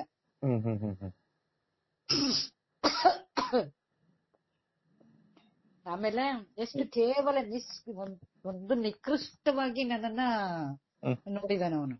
ಆಮೇಲೆ ಸರಿ, ನನ್ಗೆ ಅಳುನೇ ಬಂದ್ಬಿಡ್ತು. ಒಂದ್ ಕಡೆ ದುಃಖ ಆಯ್ತು, ಒಂದ್ ಕಡೆ ಸಿಟ್ಟು ಬರ್ತಾ ಇದೆ, ಇನ್ನೊಂದ್ ಕಡೆ ನಾನು ಯಾಕೆ ಬಂದೆ ಇಲ್ಲಿಗೆ ಅಂತ ಅನ್ನಿಸ್ಬಿಟ್ಟು, ಇವ್ರೆಂತ ಅಧಿಕಾರಿಗಳು, ಇವ್ರು ನನ್ನನ್ನ ಇದೆಂತದ್ದು ನಮ್ ಸಾಕ್ಷಿ ಕೇಳ್ತಾರೆ ಇವ್ರು, ನಿಜವಾಗ್ಲೂ ಇವ್ರು ಏನ್ ಮಾಡ್ತಾರೋ ಗೊತ್ತಿಲ್ಲ ಅಂತ ಹೇಳ್ಬಿಟ್ಟು ಹತ್ಕೊಂಡೇ ಹೋದೆ. ಸರಿ, ನೀವ್ ಏನ್ ಬೇಕಾದ್ರೂ ಮಾಡಿ ಸರ್, ಅದೆಲ್ಲಿ ಕರ್ಕೊಂಡ್ ಹೋಗ್ತೀರಾ ಕರ್ಕೊಂಡೋಗಿ, ನನ್ಗೇನ್ ಭಯ ಇಲ್ಲ ಅಂತ ಹೇಳ್ಬಿಟ್ಟು ಕರ್ಕೊಂಡ್ ಹೋದ. ಯಪ್ಪ ಮೇಲ್ಗಡೆಗೆ ಫಸ್ಟ್ ಫ್ಲೋರ್ ಕರ್ಕೊಂಡ್ ಹೋಗ್ಬಿಟ್ಟು ಅಲ್ಲಿ ಒಂದ್ ರೂಮ್ ಅಲ್ಲಿ ಕೂಡ ಹಾಕಬಿಟ್ಟು, ಇವನು ಮತ್ತೆ ಅವನು ಮತ್ತೆ ನನ್ಗೆ ಇಬ್ರು ಲೇಡಿ ಪೊಲೀಸು WPC ಇಬ್ರು ಕೈರು ಒಂದು ರೂಲರ್ ಕೊಟ್ಬಿಟ್ಟು ರೂಲ್ ದಂಡೆ ಕೊಟ್ಬಿಟ್ಟು ನನ್ನ ಅಕ್ಕಪಕ್ಕದಲ್ಲಿ ಕೂರ್ಸ್ಬಿಟ್ಟು ನನ್ನ ಮಧ್ಯದಲ್ಲಿ ಕೂರ್ಸಿದ್ರು. ನನಗನ್ನಿಸ್ತು ಇದೇನು ನಾನೇ ಏನೋ ತಪ್ಪು ಮಾಡಿರುವಂಗೆ ನನ್ಗೆ ಇವ್ರ WPC ಕಾವಲು ಇರಿಸ್ಕೊಂಡು ಇವ್ನ ಇಷ್ಟ ಮಟ್ಟ ಕೂರಿಸ್ತಾ ಇದ್ದಾನ ಅಂತ ನನಗೂ ಒಂಚೂರು ಭಯ ಆಯ್ತು. ಆಮೇಲೆ ಆಯ್ತು ಏನಮ್ಮ ಯಾರ ಮೇಲೆ ಹೇಳಕ್ ಬಂದಿದ್ಯಾ ನೀನು? ನಿನ್ಗೆ ಯಾರು ಸ್ಟಡಿ ಕ್ಲಾಸ್ ಕೊಟ್ಟು ಕಳ್ಸಿರೋರು? ಗಿರೀಶ್ ಮಠಣ್ಣನ, ಮಹೇಶ್ ಶೆಟ್ಟಿ ತಿಮ್ರೋಡಿನ? ಅವ್ರು ಯಾರು ನನ್ಗ ಆ ಕಡೆ ಮೂಲದವ್ರು ನನ್ಗೆ ಯಾರೂ ಗೊತ್ತಿಲ್ಲ. ದೇವ್ರಾಣೆ ಮಂಜುನಾಥ ಸ್ವಾಮಿ ಸಾಕ್ಷಿ ಆಣೆಗುವೆ ನನ್ಗೆ ಯಾರು ಅಂತಾನು ಗೊತ್ತಿಲ್ಲ. ಅವ್ರ ಜೊತೆ ನಮ್ ಮಾತುಕತೆನೂ ಇಲ್ಲ, ಏನಂದ್ರೆ ಏನು ಇಲ್ಲ. ಒಡನಾಡಿ ಸ್ಟ್ಯಾನ್ಲಿ ಸರ್ ಕೂಡ ನನ್ಗೆ ಗೊತ್ತಿರ್ಲಿಲ್ಲ. ನಾನೇ ಹುಡ್ಕೊಂಡು ಹೋಗಿದ್ದು ಇದನ್ನ ನನ್ ಮನಸ್ಸಲ್ಲಿ ಇರೋದನ್ನ ನಾನು ಹೇಳ್ಬೇಕು ಅಂತ. ಏನೇನು ಗೊತ್ತಿಲ್ಲ, ಇವ್ರೆಲ್ಲ ಹೇಳ್ತಾ ಇದಾರೆ ನನ್ಗೆ ಹಂಗೆ ಹಿಂಗೆ ಅಂತ ಎಲ್ಲ ಚೆನ್ನಾಗಿ ಬೈದ್ಬಿಟ್ಟು ನೀನೆಲ್ಲ ನಿಂತವಳು, ನೀನ್ ಸ್ಟೋರ್ ನೀನ್ ಏನೇನ್ ಮಾಡಿದೀಯಾ, ಎಲ್ಲೆಲ್ಲಿ ಇದ್ದೆ ನೀನು, ಮಂಡ್ಯದಲ್ಲಿ ಎಲ್ಲಿದ್ಯಾ ಅಂತ ಗೊತ್ತು ನನ್ಗೆ, ಹಾಗೆ ಗೊತ್ತಾ ನಿಮ್ಗೆ? ಹಾಗಾದ್ರೆ ಹೇಳಿ ನಾನು ಏನ್ ಮಾಡಿದ್ದೀನಿ ಅಂತ ಗೊತ್ತಿರ್ಬೇಕಲ್ಲ. ಅಂದ್ರೆ ಗೊತ್ತು, ನೀನ್ ಯಾರ ಮಗಳು ಅಂತ ಗೊತ್ತು, ನಿನ್ ಮೇಲೆ ಏನೇನು ಕಂಪ್ಲೇಂಟ್ ಇದೆ ಅಂತ ಎಲ್ಲ ಗೊತ್ತು, ನೀನ್ ಯಾರ ಮೇಲೆ ಏನಾದ್ರು ಮಾಡಿದ್ದೇನೆ, ಏನಾದ್ರು ಕೇಸ್ ಇದೆಯಾ ನಿನ್ ಮೇಲೆ, ಕಂಪ್ಲೇಂಟ್ ಇದೆಯಾ, ಎಲ್ಲಾನು ಕೇಳಿದೆ ಸರ್. ನಿಮ್ಗೆ ಅದೆಲ್ಲ ಬೇಕಾಗಿಲ್ಲ. ನಾನು ಇವಾಗ ಏನ್ ಹೇಳಕ್ ಬಂದಿದ್ದೀನೋ ಅದನ್ನ ತಗೊಳ್ಳೋದಾದ್ರೆ, ಇಲ್ಲಾಂದ್ರೆ ನನ್ಗೆ ಇವೆಲ್ಲ ಮಾತಾಡಕ್ ಆಗಲ್ಲ, ನನ್ಗೆ ಕಣ್ಣು ಆಪರೇಷನ್ ಆಗಿದೆ, ತುಂಬಾ ಮಾತಾಡಕ್ ಆಗಲ್ಲ ನನ್ ಕೈಲಿ ಅಂತ ಹೇಳಿದೆ ಸರ್. ಊಟ ಸರಿ ಸರ್, ಅದು ಹೇಳ್ದಾಗ ಅವ್ರೇನ್ ಮಾಡಿದ್ರು, ಸರಿ ಅಂದ್ಬಿಟ್ಟು ಆಯ್ತು ಅದೇನ್ ಹೇಳ್ತೀಯ ಹೇಳು ಅಂದ್ರು. ಸರಿ ನಾನು ಹೇಳದ್ ನನ್ ಕಂಡದನ್ನ ನಾನು ಹೇಳ್ತಾ ಇದ್ದೆ. ಅದನ್ನ ತಿರ್ಗಿಸಿ ಮುರ್ಗಿಸಿ ಎಲ್ಲ ಏನ್ ಮಾಡಿದ್ರು ಅದನ್ನ ತಕೊಳಕ್ ತಯಾರೇ ಇಲ್ಲ ಅವರು. ಉಲ್ಟಾ ಪಲ್ಟಾ ಮಾಡಿ ನಾನ್ ಹೇಳೋದೊಂದಾದ್ರೆ ಅವ್ರು ಏನೇನ್ ಮಾಡಿದ್ರು ಮತ್ತೆ ನನ್ನ ಬಾಯಲ್ಲಿ ತಪ್ಪು ಬರ್ಸಕ್ಕೆ ಅದನ್ನೇ ಪದೇ ಹಿಂಗೆ ಹಂಗೆ ಅಂತ ಈ ಕೋರ್ಟಲ್ಲಿ ಕೇಳ್ತಾರಲ್ಲ, ಕ್ರಾಸ್ ಎಕ್ಸಾಮಿನ್ ಮಾಡ್ತಾರಲ್ಲ, ಆತರ ಮಾಡೋದು. ಹಿಂಗೆ ಮಾಡಿ ಟೈಮ್ ಡಿಲೇ ಮಾಡಿ ಆದ್ಮೇಲೆ ಆಮೇಲೆ ಅವನು ಒಂದು ಬ್ಯಾಗ್ ಅಲ್ಲಿ ತುಂಬಾ ತಿಂಡಿ ತಗೊಂಡ್ ಬಂದಿದ್ದಾನೆ. ಅವಾಗ ಎಂತದ್ದು ಏನೋ ಪಕ್ಷನೋ ಏನೋ ಹಬ್ಬ ಏನೋ ಇತ್ತೇನ ಅವಾಗ, ಆ ಟೈಮ್ ದೀಪಾವಳಿನ, ಈಗ ದೀಪಾವಳಿ ಅಂತ ಅಲ್ಲ, ಪಕ್ಷನೇ ಏನೋ ಇತ್ತು ಅನ್ಸುತ್ತೆ. ಅಷ್ಟು ತಿಂಡಿ ತಗೊಂಡ್ ಬಂದಿದ್ದಾನೆ ಅವನು. ನನ್ ಕಣ್ಣೆದ್ರಿಗೆ ಎಲ್ರಿಗೂ ಒಂದ್ ಪೇಪರ್ ಪ್ಲೇಟ್ ಹಾಕಿ ತುಂಬಿ ಕೊಡ್ತಾ ಇದ್ದಾನೆ. ಅದು ಮಧ್ಯಾಹ್ನ 1 ಗಂಟೆ ಸಮಯ. ನನಗೆ ಬರೀ 3 ಇಡ್ಲಿ ತಿಂದ್ಬಿಟ್ಟು ಹೋಗಿದ್ದೀನಿ, ನನ್ಗೆ ಹೊಟ್ಟೆ ಹಸಿವಾಗ್ತಾ ಇದೆ. ಆದ್ರೆ ಅವ್ನು ತಿಂಡಿಗೇನ್ ಬಯಸ್ಕೊಂಡಿರ್ಲಿಲ್ಲ ಅಂತಾನೆ. ಇವನು ಸೌಜನ್ಯತೆಗಾದ್ರು ತಕೊಳ್ಳಿ ಮೇಡಮ್ ನೀವ್ ಒಂದೆರಡು ತಿನ್ನಿ ಅಂತ ಅನ್ಲಿಲ್ಲ ಅವನು. ಅಲ್ಲಲ್ಲ, ಅವ್ನ್ ತಿಂಡಿಗೆ ನಾನು ಅಂತೀನಿ, ಇವಾಗ ಕೆಟ್ಟದಾಗ ಅಂತೀನಿ ನಾನು, ಅವ್ನ್ ತಿನ್ಲಿ, ಅವನು ಅದು ತಿಂತಾ ಇರೋದು ನನ್ನ ಎದುರುಗಡೆ. ನಾನು ನೊಂದೋಳು, ನಾನು ಇಷ್ಟು ಕಣ್ಣು ಆಪರೇಷನ್ ಆಗಿರೋಳು, ಸುಸ್ತಾಗಿರೋಳು ಮುಂದೆ ಇಷ್ಟೆಲ್ಲ ಡ್ರಾಮಾ ಮಾಡಿದ್ದಾರೆ. ನನ್ನನ್ನ ನೋಡ್ಲಿ ಅಂತಾನೆ ನನ್ನನ್ನ ಏನು ಬ್ರೈನ್ ವಾಶ್ ಮಾಡಿ ಮತ್ತೆ ನನ್ನ ತಿರುಗಿಸಕ್ಕೆ, ನನ್ನ ಮನಸ್ಥಿತಿನ ಬದಲಾಯಿಸಕ್ಕೆ. ಆಮೇಲೆ ಸರಿ ಅಂದ್ಬಿಟ್ಟು ಮಾಡಿದ್ರು. ಆಮೇಲೆ ಸರ್ ನನಗೆ ಸುಸ್ತಾಯ್ತದೆ, ನೀರು ಸಹ ಇಲ್ಲ ಸರ್, ನಮ್ಗೆ ನೀರ್ ಕೊಟ್ಟಿಲ್ಲ ಕುಡಿಯಕ್ಕೆ ಅವರು. ಅಲ್ಲ ಮೇಡಮ್, ಅಲ್ಲ ಬೇರೆಯವರೆಲ್ಲ ಅದು ಕೊಡ್ತಾರೆ, ಇದು ಕೊಡ್ತಾರೆ, ನೀರು ಕೊಡ್ತಾರೆ, ಊಟ ಕೊಡ್ತಾರೆ. ಇಲ್ಲ ನನಗೆ ಒಂದ್ ಲೋಟ ನೀರ್ ಕೂಡ ಕೊಟ್ಟಿಲ್ಲ. ಆಮೇಲೆ WPC ಇದ್ರಲ್ಲ ಪಾಪ ಅವ್ರಿಗೆ ಹೊಟ್ಟೆ ಉರ್ದೋಯ್ತು ಇದೆಲ್ಲ ಕೇಳಿ ಪಾಪ ಅವರೇ ತಣ್ಣಗಾಗ್ಬಿಟ್ರು. ಆವಾಗ ಇವ್ರು ಆಚೆ ಈಚೆ ಓಡಾಡ್ತಾ ಇದ್ರು, ಇಂಥದ್ದು ತಿಂಡಿ ಕೊಡಕ್ಕೆ ಅವ್ರಿಗೆ ಇವ್ರಿಗೆ ಅಂತ ಕರೆದು ತಿಂಡಿ ಕೊಡ್ತಾ ಇದ್ದ. ಆಗ ನಾನು ಇವ್ರ ಹತ್ರ ಮೇಡಮ್ ನೀರಿದ್ರೆ ಕೊಡಿ ಅಂದೆ. ಪಾಪ ಅವ್ರು ಬಾಟ್ಲಲ್ಲೆಲ್ಲ ಇಟ್ಕೊಂಡಿದ್ರು, ಕೊಟ್ರು ಸರ್ ನೀರ. ಅವ್ರ ಹತ್ರ ನೀರ್ ಇಸ್ಕೊಂಡ್ ಕೊಡ್ದೆ ನಾನು. ಆಮೇಲೆ ಅಷ್ಟಾದ್ಮೇಲೆ ಇವನು ಆಚೆ ಹೋಗಿ ಎಲ್ಲರಿಗೂ ತಿಂಡಿ ಕೊಟ್ಬಿಟ್ಟು ಆಚೆ ಹೋಗಿ ನಿಂತ್ಕೊಂಡು, ಆಮೇಲೆ ನಾನು ಕೂತ್ಕೊಳ್ದವಳು ಹೋದೆ ಆಚೆಗೆ. ಈ WPC ಅವರು ಎದ್ದೋದ್ರು ಆಚೆ ಕಡೆಗೆ. ಹೋದ್ರೆ ಕೆಳಗಡೆ ಹೋಗ್ಬೇಡಿ ನೀವು, ಆಚೆಗೆ ಹೋಗ್ಬೇಡಿ ಅಂತ. ಸರಿ ಅಲ್ಲೇ ನಿಂತ್ಕೊಂಡು, ಅಲ್ಲಿ ಸ್ವಲ್ಪ ವರಂಡ ಇತ್ತು ಮೇಲ್ಗಡೆ, ಅಲ್ಲಿ ಓಡಾಡ್ತಾನೆ. ಇವನು ಬಂದ, ಮಂಜುನಾಥ್ ಬಂದ್ಬಿಟ್ಟು ಆಯ್ತು ನಾನ್ ಹೇಳ್ದೆಲ್ಲ ಮಂಡ್ಯದವ್ರು ಅಂದ್ರಲ್ಲ, ಎಲ್ಲಿಯವರು ಸರ್ ನೀವು ಅಂತ ಕೇಳ್ದೆ. ನಾನ್ ಹಿಂಗೆ ಇಂಥವ್ರ ಮಗ ಅಂತ ಹೇಳಿಲ್ಲ, ನೀವು ಸೌದೆ ಡಿಪೋ ಇಟ್ಟಿದ್ರಲ್ಲ ಅದ್ರ ಎದುರುಗಡೆ ಒಬ್ರು ನಂಜುಂಡಣ್ಣ ಅಂತ ಇದ್ರು ಅಂತ ಗೊತ್ತಾ ಅಂದ್ರು. ಓಹೋ ಗೊತ್ತಾಗೋಯ್ತಾಗ. ಪಕ್ಕ ಇವನ್ ಜೆರಾಕ್ಸ್ ಅವ್ರ ಅಮ್ಮ, ಅವರ ತಾಯಿ ಇವನ್ ಜೆರಾಕ್ಸ್ ಫೇಸ್ ಕಟ್ಟು. ಅವಾಗ ನನ್ಗೆ ಪಕ್ಕ. ಆಮೇಲೆ ಇವ್ರ ತಾಯಿ ತಮ್ಮ ಒಬ್ಬ ಇದ್ದಾನೆ ಇವಾಗ, ಅವರೆಲ್ಲ ಒಳ್ಳೆ ವ್ಯಕ್ತಿಗಳು. ಅವ್ರ ಮನೆ ಕುಟುಂಬ ಇದೆಲ್ಲ ಒಳ್ಳೆ ಸಭ್ಯ ಸುಸಂಸ್ಕೃತ ಕುಟುಂಬ ಅದು. ಇವನೊಬ್ಬ ಹೊಲಸ್ ನಾಯಿ ಹಿಂಗಿದಾನೆ, ಹಿಂಗ್ ಹುಟ್ಟಿದಾನೆ ಅಂತ ನನಗೆ ಗೊತ್ತೇ ಆಗ್ಲಿಲ್ಲ. ಕೇಳಿಸ್ಕೊಳ್ರಿ ಬೇಕಾದ್ರೆ ಅವ್ರ ಅಪ್ಪ ಅಮ್ಮನೂ ಗೊತ್ತು ನನಗೆ, ಅವ್ರ ಅಪ್ಪನ ಹೆಸರು, ಅವರು ನಾವು ಜೊತೆಲೇ ಬೆಳೆದವರು ಅಲ್ಲಿ ಸ್ವರ್ಣಸುಂದರದಲ್ಲಿ, ಮಂಡ್ಯದಲ್ಲಿ. ಇಲ್ಲಿ ಎಲ್ಲ ಗೊತ್ತು. ಆಮೇಲೆ ಇವನು ಹೇಳದ್ಮೇಲೆ ಗೊತ್ತಾಯ್ತು ಬಿಡಿ ಅಂತ. ಆವಾಗ ಇವನು ನೈಸು ಬಂದ ಸರ್. ಬಂದ್ಬಿಟ್ಟು ನಿಮ್ಗೆ ಏನು ಬಹಳ ಕಷ್ಟದಲ್ಲಿದ್ದೀರಂತೆ ನೀವು, ನಿಮ್ ಯಜಮಾನ್ರು ಇಲ್ವಂತೆ, ತುಂಬಾನೇ ಪೂರ್ ಕಂಡೀಷನ್ ಅಲ್ಲಿ ಇದ್ದೀರಂತೆ, ಹಾಗೆ ಹೀಗೆ ಅಂತ. ಅಯ್ಯೋ ಜೀವನ ಅಂದ್ರೆ ಎಲ್ಲ ಇದ್ದೇ ಇರ್ತದಲ್ವಾ ಸರ್, ಕಷ್ಟ ಸುಖಗಳೆಲ್ಲ ಇರ್ತದೆ, ಬಡತನ ಸಿರಿತನ ಅನ್ನೋದು ಅದು ಯಾವ ಲೆಕ್ಕ ಬಿಡಿ. ಅದನ್ನೆಲ್ಲ ಅನುಭವಿಸೇ ದಾಟಿ ಬಂದ್ಬಿಟ್ಟಿದೀನಿ ನಾನು ಅಂತ ಹಿಂಗೆಲ್ಲ ಹೇಳ್ಕೊಂಡೆ. ಆಯ್ತು ಬಿಡಿ, ಈಗ ನಿಮ್ಗೆ ಏನಾದ್ರೂ ವ್ಯವಸ್ಥೆ ಮಾಡ್ಕೊಡ್ಬೇಕು ಅಂದ್ರೆ, ಏನೇ ಸಹಾಯ ಮಾಡ್ಕೊಡ್ಬೇಕು ಅಂದ್ರೆ ನನ್ನ ಕೇಳಿ, ನನ್ನ ನಂಬರ್ ಇದೆಯಲ್ಲ ಕಾಲ್ ಮಾಡಿ, ನಾವು ನಿಮ್ಗೆ ಏನ್ ಬೇಕೆಲ್ಲ ವ್ಯವಸ್ಥೆ ಮಾಡ್ಕೊಡ್ತೀವಿ ಅಂದೆ. ಆಮೇಲೆ ಯಾಕೆ ಮಾಡ್ಕೊಡ್ತೀರಾ ನೀವು, ನಿಮ್ಗೂ ನಮ್ಗೂ ಏನು ಅಂದೆ ನಾನು. ಏನು ಇಲ್ಲ ನೋಡಿ, ಇದನ್ನ ಈ ಹೇಳಿಕೆ ಕೊಡ್ತಾ ಇದ್ದೀರಲ್ಲ, ಅದನ್ನ ಹೇಳಿಕೆ ಕೊಡ್ಬೇಡಿ ನೀವು. ಆತರ ಧರ್ಮಾಧಿಕಾರಿಗಳು ಕುಟುಂಬದವರಾಗ್ಲಿ ಅವ್ರ ಹೆಸರಲ್ಲಿ ಸರ್, ಅವ್ರ ಯಾರ ಹೆಸರು ಎತ್ತಿಲ್ಲ ನಾನು ಅಂದಾಗೆ, ನೀವ್ ಹೇಳ್ತಾ ಇರೋದೆಲ್ಲ ಸೌಜನ್ಯಕ್ಕೆ ಲಿಂಕ್ ಆಗುತ್ತೆ, ಸೌಜನ್ಯಕ್ಕೆ ಲಿಂಕ್ ಆಗುತ್ತೆ ಅಂತ ಹೇಳಿದ್ರು ಅವರು. ಹೌದಾ, ಅದು ಇನ್ನೂ ನನ್ನ ಇದಕ್ ಬಂದಿರ್ಲಿಲ್ಲ, ಅದು ಸೌಜನ್ಯಗೆ ಲಿಂಕ್ ಆಗುತ್ತೆ, ಸೌಜನ್ಯ ಬಗ್ಗೆನೆ ಇದು ಅಂತ ನನ್ಗೇನು ನನ್ನ ಮೈಂಡ್ ಅಲ್ಲಿ ಬಂದೇ ಇರ್ಲಿಲ್ಲ ಅದು.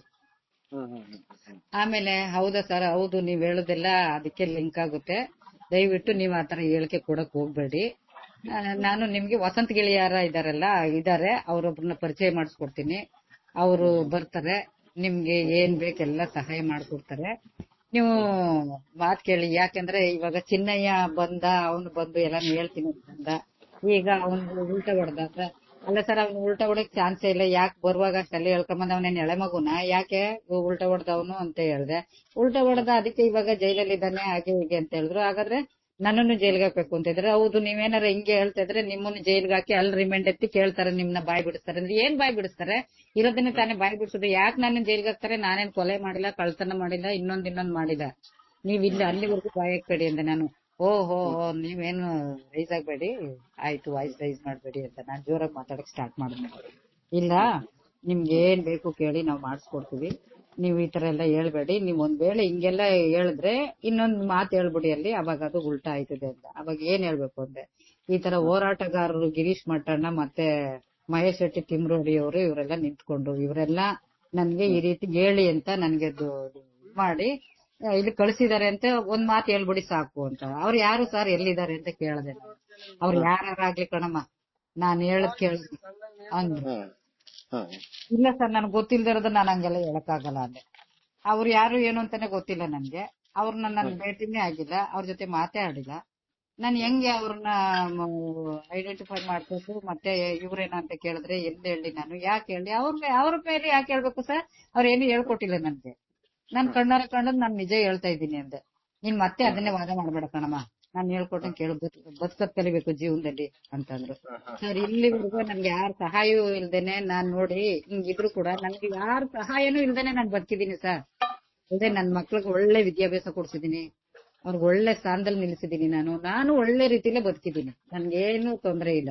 ದಯವಿಟ್ಟು ನನ್ನನ್ನ ಅವ್ರಿವ್ರ ಮೇಲೆ ಆಪಾದನೆ ಹೊರಿಸಿ ಅಂತ ಹೇಳಕ್ ಹೋಗ್ಬೇಡಿ. ಮತ್ತೆ ಅವ್ರು ಬಂದು ಕೇಳಿದಾಗ ನಾನೇ ಕೈಯಿಂದ ಪ್ರಾಣ ತಕೊಳ್ಳುವಂತ ಒಂದು ಆ ಪರಿಸ್ಥಿತಿ ತರಬೇಡಿ. ನಾನು ಹಂಗೆಲ್ಲ ಹೇಳಕ್ ಆಗಲ್ಲ ಅಂತ ಹೇಳ್ದೆ. ಆವಾಗ ಇವ್ರಿಗೆ ಕೋಪ ಬಂದ್ಬಿಡ್ತು.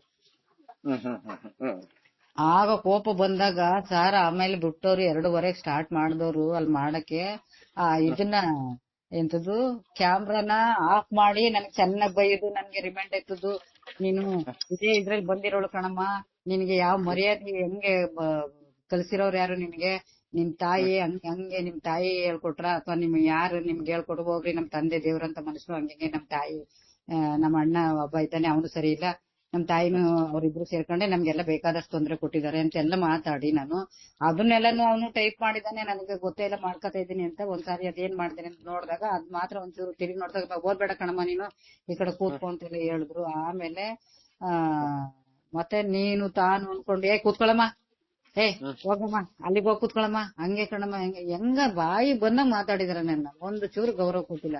ಆಮೇಲೆ ಮಧ್ಯಾಹ್ನ 2 ಗಂಟೆಲಿ ಇವರೆಲ್ಲ ಊಟಕ್ಕೆ ಹೋದ್ರು ಸರ್. ನನ್ಗೆ ಊಟಕ್ಕೆ ಹೋದ್ಮೇಲೆ ಊಟಕ್ಕೆ ಹೋಗುವಾಗ ಒಂದಿಷ್ಟು ಎಂತದು ನಾಯಿಗಳಿಗೂ ಕೂಡ ನಮ್ಮಂಗ ಹಾಕಲು ಒಂದು ಬೌಲ್ ಇಟ್ಟಿದ್ದೀನಿ ನಾನು. ನಮ್ಮ ಬೀದಿ ನಾಯಿಗಳು ಕೂಡ ಒಂದು ಬೌಲ್ ಇಟ್ಟು ಊಟ ಹಾಕ್ತೀನಿ ನಾನು. ಅವರು ಒಂದು ಎಲೆ ಒಳಗೆ ಒಂದಿಷ್ಟು ಅನ್ನ ಮತ್ತೆ ಒಂದಿಷ್ಟು ಯಾವ್ದು ಆ ಅನ್ನನಂತೂ ಕೈಲಿ ಮುಟ್ಟಕ್ಕಾಗಲ್ಲ, ಅದೇನು ಅಳ್ಸೋಗುತ್ತೋ ಏನೋ ಗೊತ್ತಿಲ್ಲ. ಒಂದಿಷ್ಟು ಅನ್ನ ಮತ್ತೆ ಒಂದಿಷ್ಟು ಸಾಂಬಾರ್ ತಂದ್ಬಿಟ್ಟು ಅಲ್ಲಿ ಒಂದು ಟಾಯ್ಲೆಟ್ ಇದೆ ಸರ್ ಪಕ್ಕದಲ್ಲಿ. ಆ ಟಾಯ್ಲೆಟ್ ಪಕ್ಕದಲ್ಲಿ ಏನು ಕೈ ವಾಶ್ ಮಾಡ್ಕೊಳಕೋ ಮುಖ ವಾಶ್ ಮಾಡ್ಕೊಳಕೋ ಏನಕ್ಕೋ ಒಂದು ಮಿರರ್ ಇಟ್ಟಿರ್ತಾರಲ್ಲ ಅಂತ ಕಡೆ ಅಲ್ಲಿ ತಂದು ಇಟ್ಬಿಟ್ಟು ಹೋಗಮ್ಮ ತಿನ್ನೋಗಮ್ಮ ಅಂದ್ರು. ಏನ್ ಹೋಗಮ್ಮ ತಿನ್ನೋಗಮ್ಮ ಅಂದ್ರು. ಏನ್ ಅಂದ್ರಿ ನಾನು, ಅಲ್ಲಿ ಊಟ ಇಟ್ಟಿದ್ದೀವಿ ತಿನ್ನೋಗಮ್ಮ ಅಂದ್ರು. ನಾನು ಇವರೆಲ್ಲ ಹೋಗು ಮತ್ತೆ WPC ಮಾತ್ರ ಅಲ್ಲಿದ್ರು. ಹಲೋ ಅವ್ರಿದ್ರು. ಅವಾಗ ಅವ್ರು ಹೇಳಿದ್ರು ಹೋಗಿ ಊಟ ಮಾಡಿ ಮೇಡಮ್ ಅಂತ ಅಂದ್ರು ಅವ್ರು ಪಾಪ ಅವರು WPC ಇದ್ದವ್ರು ಎಷ್ಟು ಗೌರವ ಕೊಟ್ಟು ಮಾತಾಡಿದ್ರು ಸರ್ ನಮ್ಗೆ. ನಾವು ಸುಳ್ಳು ಹೇಳೋದಲ್ಲ.